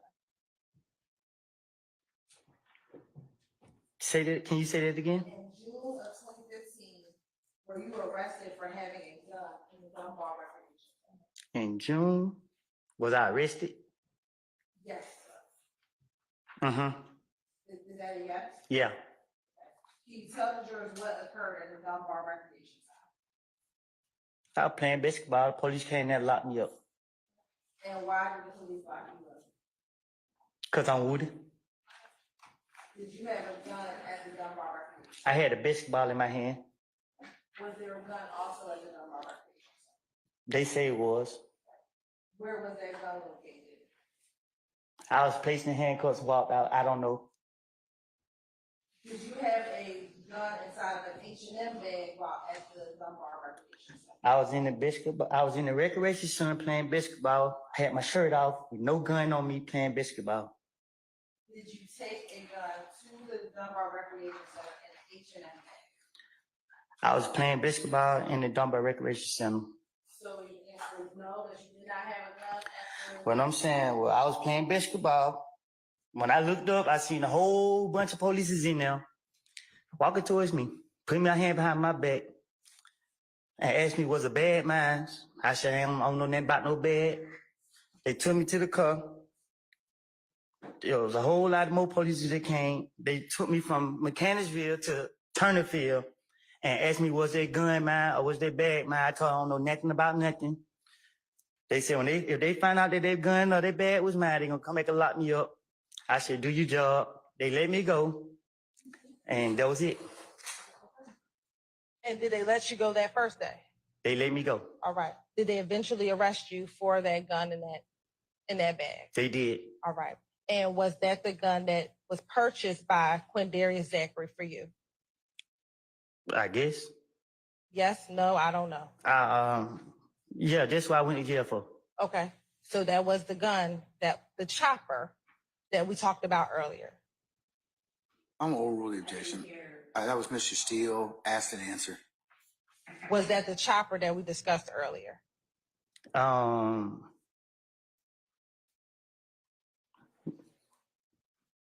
We discussed this earlier? The gun that was recovered, is that the chopper that was purchased at Arrowhead Pawn Shop by Quindarius Zachary? That's the gun that sent me to the feds. And is that the gun that was found at Dunbar Recreation Center? I guess so. Why did you have the gun at Dunbar Recreation Center? I just plead guilty to it. Did you tell officers that you were trying to sell that gun and that's why you had it at the Dunbar Recreation Center? Again, I was going to jail. Ms. Hilton, before you posit some other questions, I think we probably need to take a comfort break. So, ladies and gentlemen, let's take about 10 minutes and see where the afternoon leads us, okay? All right. All rise.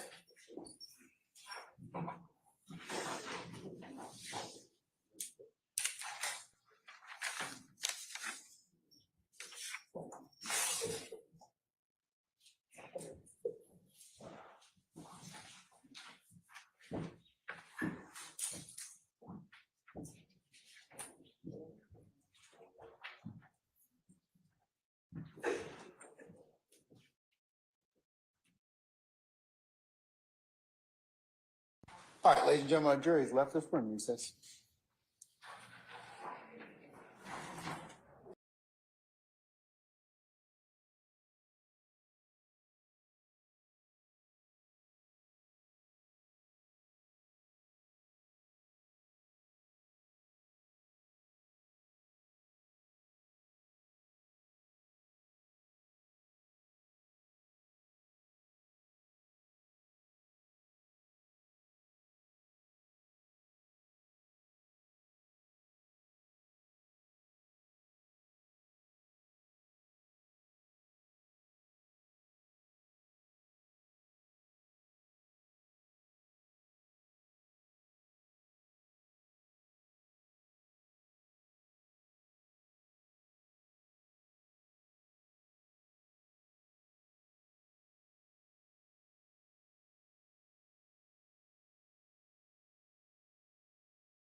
All rise for the jury.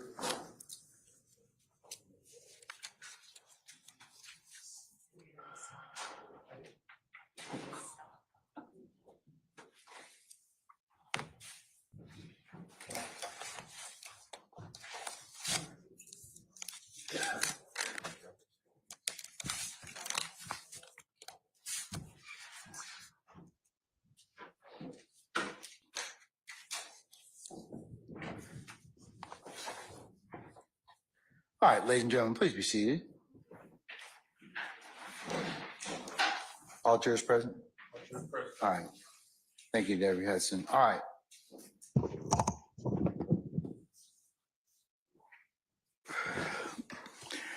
Members of the jury, with your indulgence and patience, we're going to go probably about another 20 minutes or so, and then we're going to recess for the day, okay?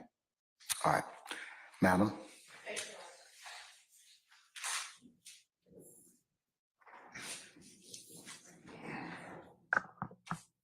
Mr.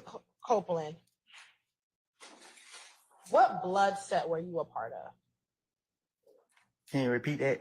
What blood set were you a part of? What blood set what I was part of? Yes, sir.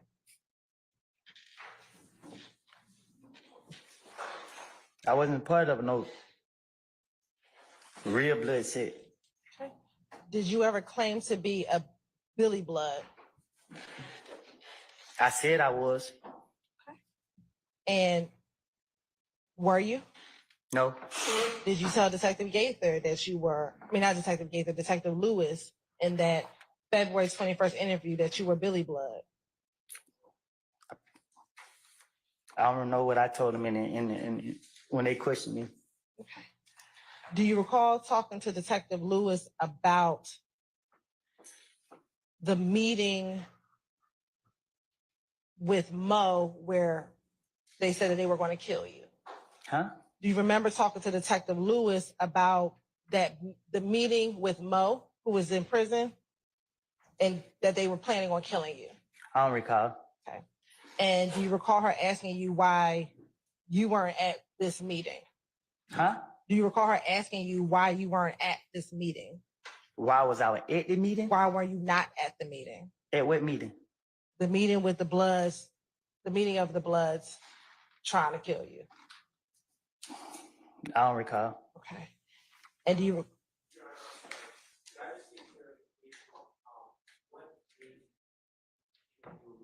sure, February 21st, What year?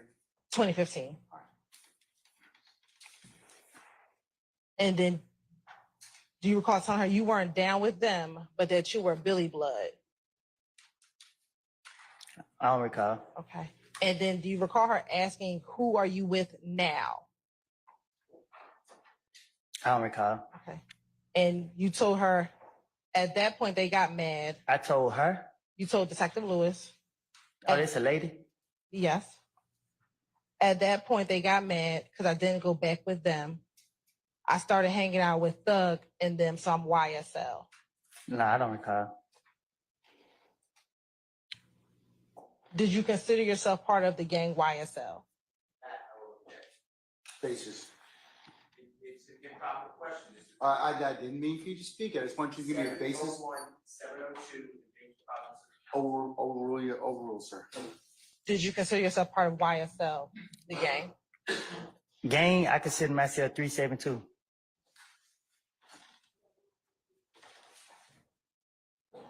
When did you consider yourself 372? What you mean, when? Did you consider yourself a 372 when you called yourself Billy Blood? I always been 372. So even as a part of YSL, were you considered, or do you consider yourself 372? Gang, I'm always 372 when it come to gang. Did you also consider yourself part of YSL? 372 when you speaking on gang. Yes or no? Did you consider yourself a part of YSL? But you saying gang wise, like So you did not consider yourself part of YSL, the gang? when it come to gang, I consider myself 372.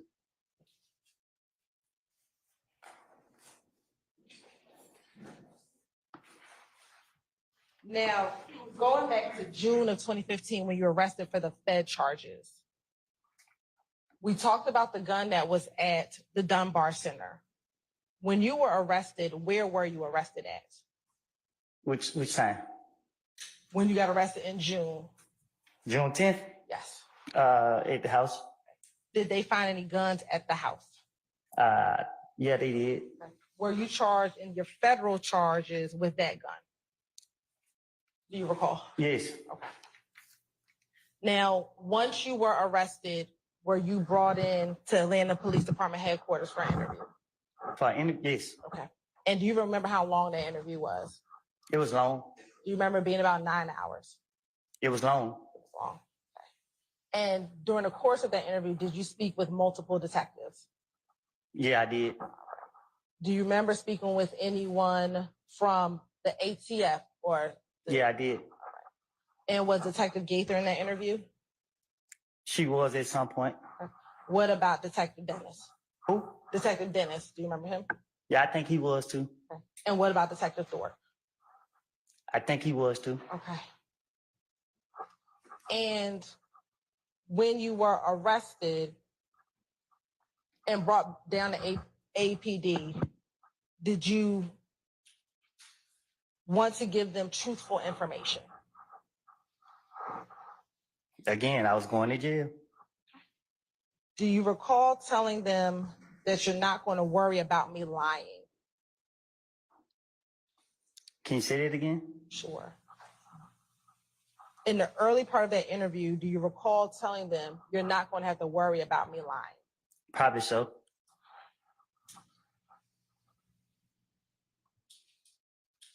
Why did you want to speak to the police that day? Because I was trying to finesse my way out of jail. And what did you think you had to do to finesse yourself out of jail? Well, they kept asking about Young Thug, so that's the direction I had to go. Did they ask you about anything else? They asked me about the gun. I think they asked me about the gun first. Did they ask you about anything else? Yeah, they asked me about a lot. Do you recall them asking you about Nuts murder? Yes. And did you speak with them about Nuts murder? Yes. And did you speak with them about the gun at the Dunbar Center? Yes. And the gun at your house? Yes. Okay. And did you also speak with them about Young Thug? Yes. And did you talk with them about Little D from Mechanicsville? Yes. And what about Shannon? Yes. Now, when you got to that interview, did you believe that people were trying to kill you? Uh-huh. I thought people trying to kill me for a long time. Specifically in June, did you still believe that people thought you snitched on them regarding the murder of Donovan Thomas? Can you say it one more time? Sure. When you had this interview in June of 2015, did you think going into that interview that people thought that you had snitched on them regarding the murder of Donovan Thomas? Overruled. Well, no, I take that back. I'm sustain the questions to form. Why did you think people were trying to kill you?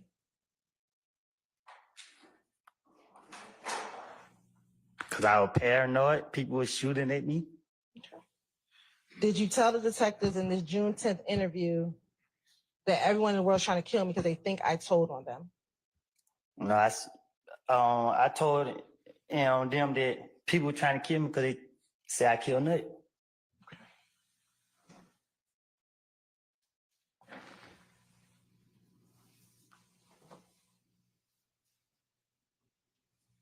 Do you recall telling the detectives about the fact that that Thug's sister had called you or had texted you? Can you say that again? Sure. Let me ask you this. Did Thug's sister ever text you regarding you going to the police about Nuts murder? I texted her and told her that I was going to kill Thug when I get a chance. That's what you talking about? No, but why did you text her that you were going to kill Thug when you get a chance? Because I let a lot of people get in my ear. And what did they get in your ear about? It's effect on the listener, Your Honor. What did they get in your ear about? A whole lot of stuff. People coming to me every 5 minutes with something about not just Thug. It was just a lot of people, but mainly most people was coming to me about Thug. What So, about the?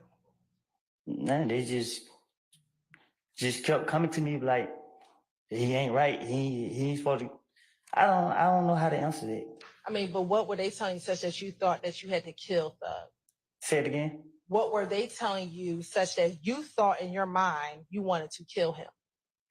That to watch him because everybody saying I killed Nut and they didn't want that on them, so they gonna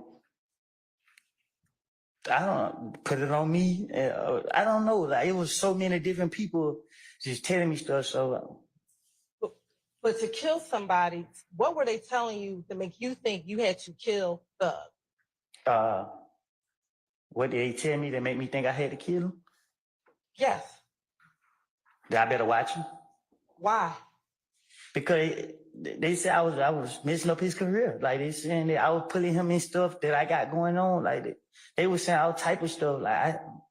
So why would you messing up his career mean you have to kill Thug? They said to me, okay, a female came to me and told me that she heard something. Then another person came to me and told me that he heard something. So people kept coming to me and I was paranoid because I had said something to a friend of mine where I felt as in whatever I was saying to him had got back out. So let's start there. What did you tell your friend that you think got back to him? I was planning on him. Why would you be plotting on Thug? I don't recall. Okay. Do you recall telling the detectives that you called, that Dolly texted you and was cursing you out? Yeah. Okay. And this is years ago. Do you remember what she was cursing you out about? Because I told her I want to kill Thug when I see him. Okay. Do you recall the last 4 digits of the number that she was texting you from? No. Do you recall giving that full phone number to the detectives? No. Do you recall giving them a phone number ending in 1990 for his sister? Probably so. Which sister are we texted you? Dolly. Okay. Did she have another name? I said Dolly. Did you call her something else? Yeah, I call her Dolly and Max. Okay. Do you recall texting Dolly, damn, your brother's trying to have me killed? I probably have. Okay. Why would you text her that? Because I thought what I was said to somebody else had got back to him. So what did you tell somebody else that you thought got back to him?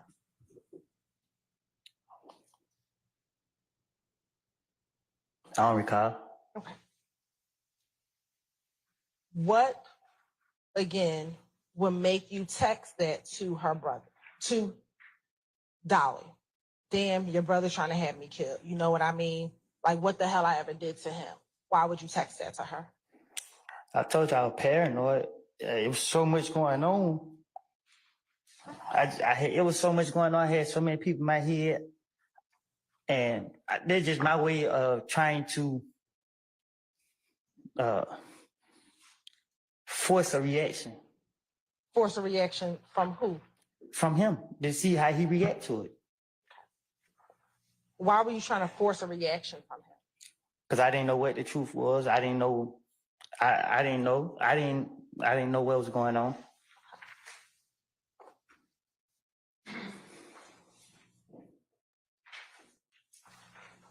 Now, we talked about in February strike that. We talked about in January, people thinking that you had killed Nut, right?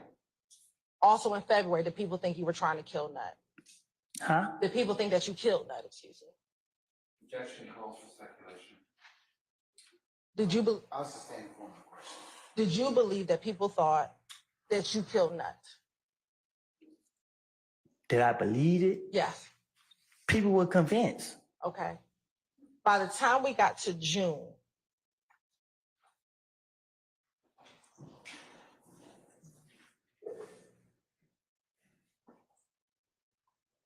did you still have that same belief? When you Did got I arrested? have that belief? Yes. When you got arrested in June, did you still have that same belief that people thought you had done, that you had killed Nut?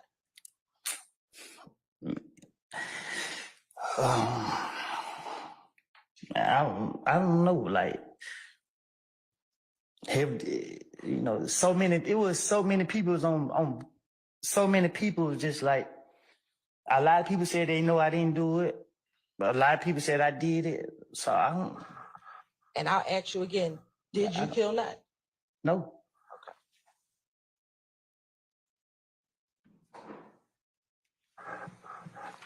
Now, when you got to this interview, do you recall speaking with the detective about the night that Nut was killed? Can you say that again? Sure. When you got to this June interview, do you recall speaking to the detectives about the night that Nut was killed? Yeah. Okay. Wait, interview. The June one? Yes. Okay. Now, did you have concern during this June interview that Thug had observed you speaking to police? Huh? Did you have concern during this June interview that Thug has seen you speaking to police? No.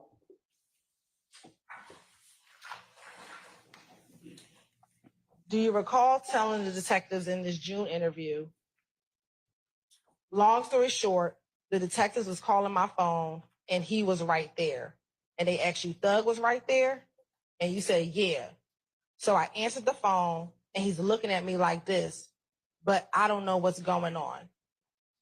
They asked you, why is he looking like that? And you said, because he see me answering the phone for them. No, he told me that when I answered the phone, I answered my phone on speaker. So it was my baby mama calling saying that the investigators wanted to talk to me. I was like, for what? And that's when he said what he wanted to talk to me about. And he got on the phone, asked me, could I come down there and interview him? And Thug like, go down there. Why were you concerned then that he saw you answering the phone for the police in front of him? I don't know. I don't know about him being concerned. Why would you tell the police that? Because it's the police. If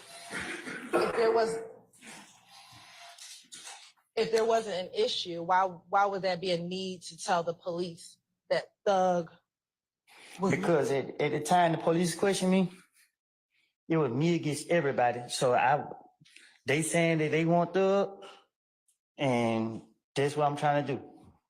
Get them up off of me. So I had text Thug phone the day before they locked me up. And I texted their phone and told them that I was gonna kill him when I see him. So the police got me the next day, and when they got me,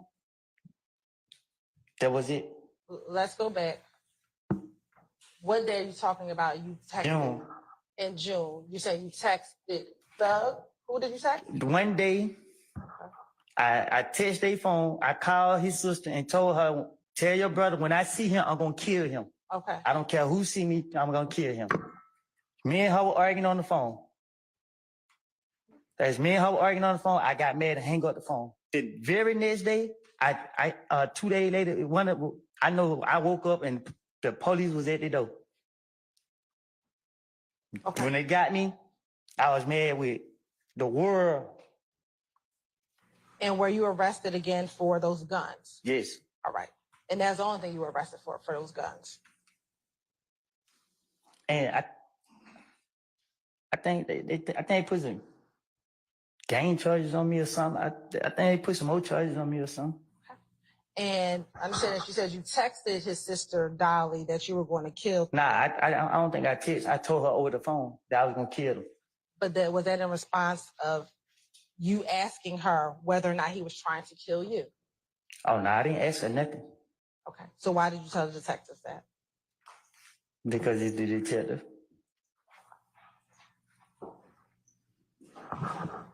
Were you concerned that Thug did not want to hang around you anymore because you had been talking to the police? No. Do you recall telling detectives in this same June interview, he ain't want to hang around me anymore? And they asked you, this Thug? And you said, yeah. Like, damn, what the hell? Why the hell these niggas don't want me around? Do you recall being concerned that Thug did not want you hanging around him anymore? Well, he actually called me a few times to try to get me to come around. I didn't want to go around. So why would you tell the police, why the hell these niggas don't want me around?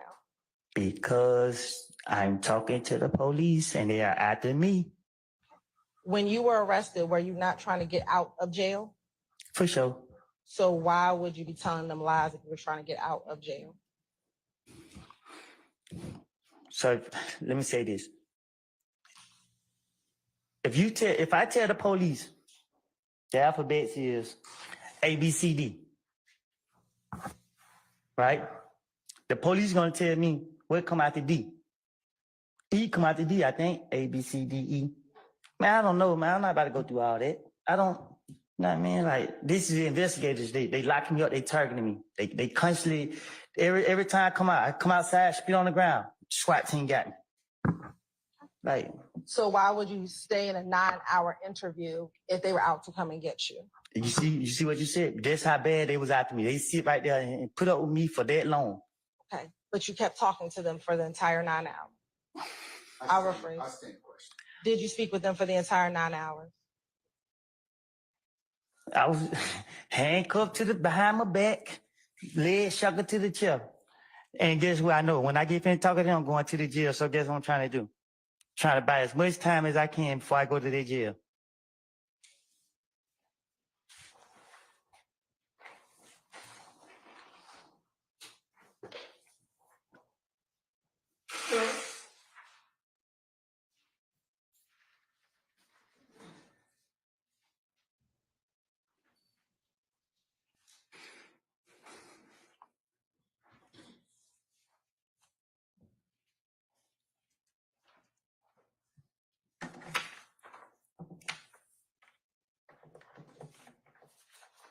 That right there. All right. Can you publish me a Yankee Echo 1?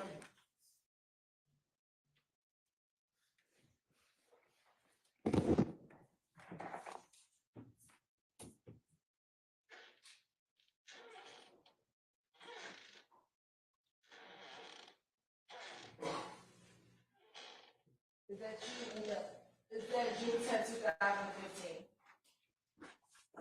Yeah. And is that the interview that we're discussing right now? Yeah. And in that interview, that when you were first brought in, once you were arrested, are you still in your regular clothes? Mm-hmm. Is that a yes for the record? Yes. Now, sitting in this room, did you believe that the truth would have hurt you as you were doing this interview? It's not about the truth hurting me. It's about the state of mind I was in. Okay. But did you believe the truth would have hurt you? I don't know. So why won't you tell the truth? Because I'm about to go to jail. So the state of mind I'm in is I'm about to go to jail. Right. So would lying have helped you to get out of jail? It have. Didn't they tell that they were going to have to verify any information you told them?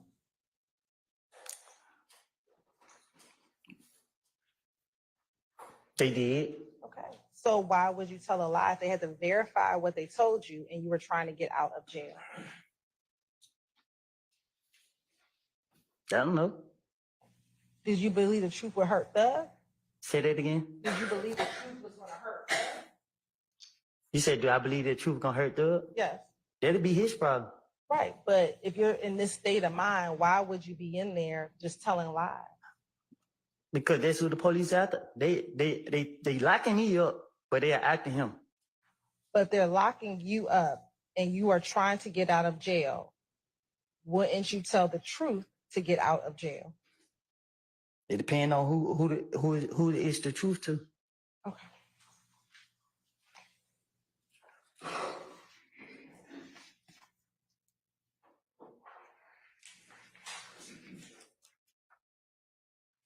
Now, during the course of your interview, did the detective ask you, why were you so concerned about whether or not Thug knew you were talking to the police? Can you say it again? Let me just ask you a better question. Why were you concerned about whether or not Thug knew you were talking to the police? I wasn't concerned.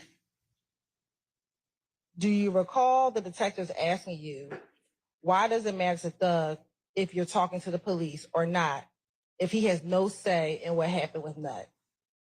And your response is, between us men, I want to say they had something to do with it. What about it? Do you recall telling that to the detectives? Probably, yeah. Okay. And then when they asked you who was the they, do you recall saying Thug and them? Okay. Did you recall saying that? Yeah. Okay.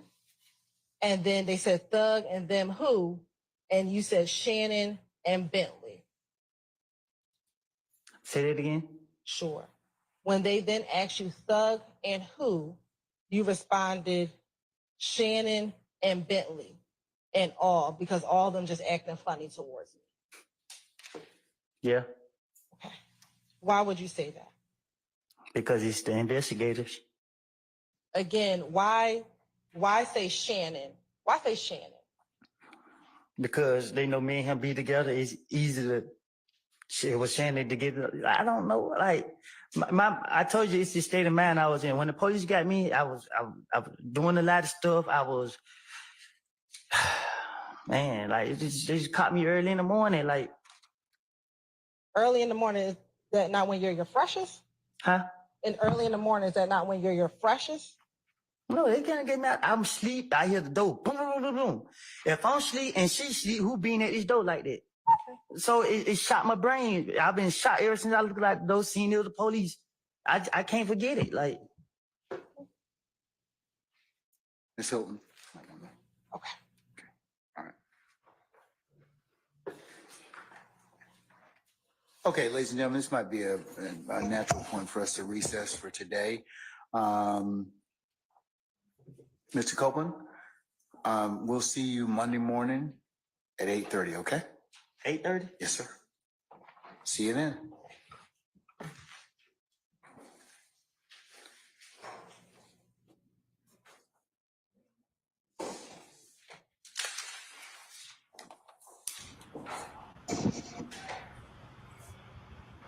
He don't want to be there 8:30. Our witnesses left us. Ladies and gentlemen, jury, do you have any ministerial inquiry with me?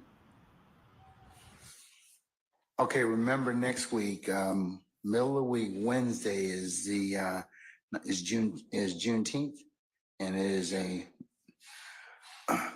holiday which the county observes, so we will not be holding court on Wednesday, okay? So as for the other questions you all asked me about the early part of July, haven't made a decision on that. So more to follow a little bit later on that, okay?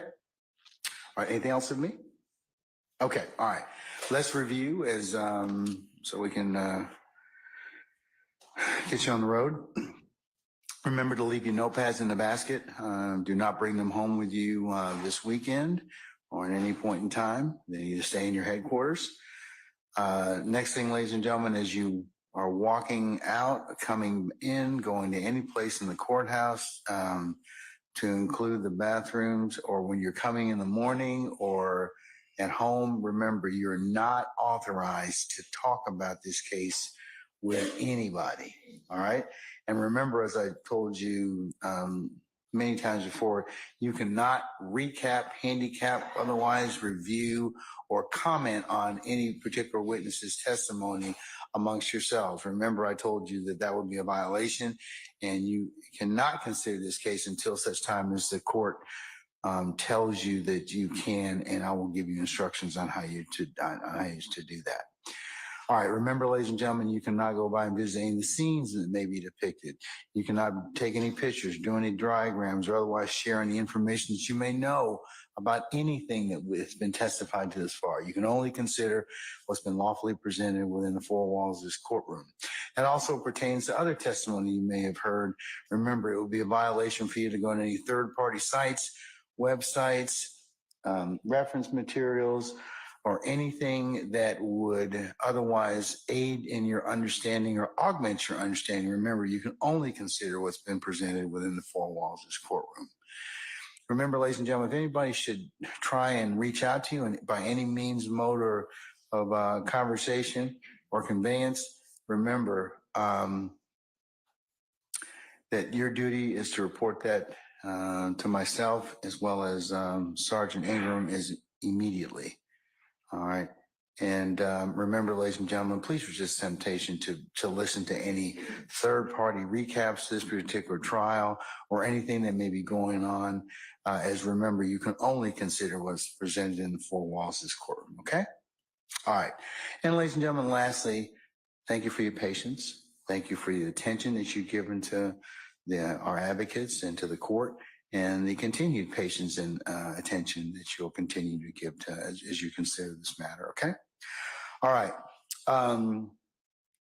Ladies and gentlemen, for those of you that celebrate Father's Day or have fathers, brothers, or uncles, or any other significant men in your lives, happy Father's Day to all of you, okay? All right. Anything else? Okay. All right. We're in recess until Monday at 8:30. All rise.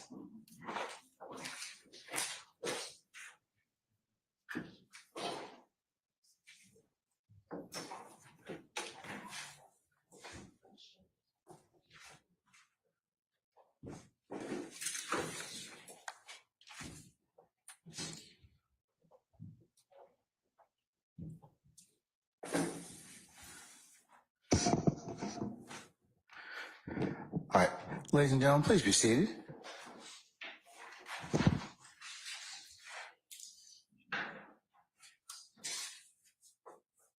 All right, councilors, any ministerial inquiry with me? Okay, anybody else? All right, happy Father's Day to all of you or as I mentioned to the jury, or those particular people in your lives that you consider to be important that are males. All right, and with that, we'll see you all on Monday, okay? All right, we're in recess. All right.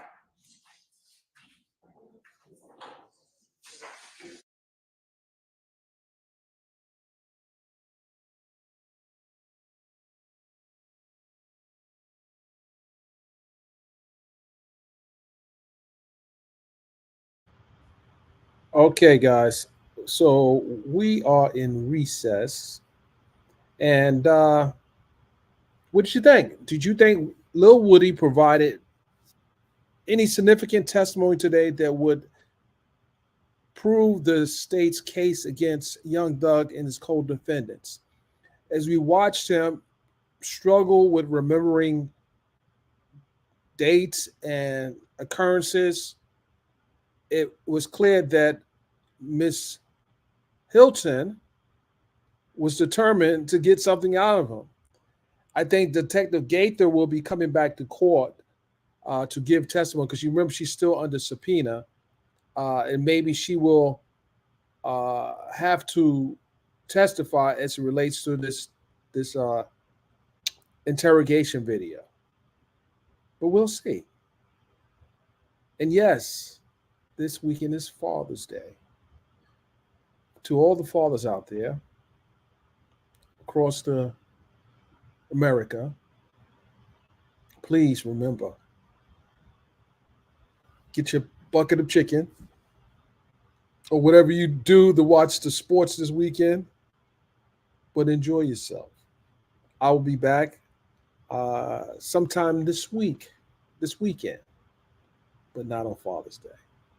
I enjoy everyone who have contributed to this stream today, especially our legal analyst, Miss Dharma Anderson, attorney, former prosecutor, as well as those who have added commentary in the comment section. If you are watching this on YouTube and or Twitter, we have a bunch of people on Twitter watching this. Make sure you come on over to YouTube and join the conversation on YouTube, because I'm typically answering the comments on YouTube. So if you want to participate in the conversation, do so by coming over to the YouTube channel at Hip Hop Inquirer. With that, ladies and gentlemen, once again, have a nice weekend, and we'll see you on our next stream.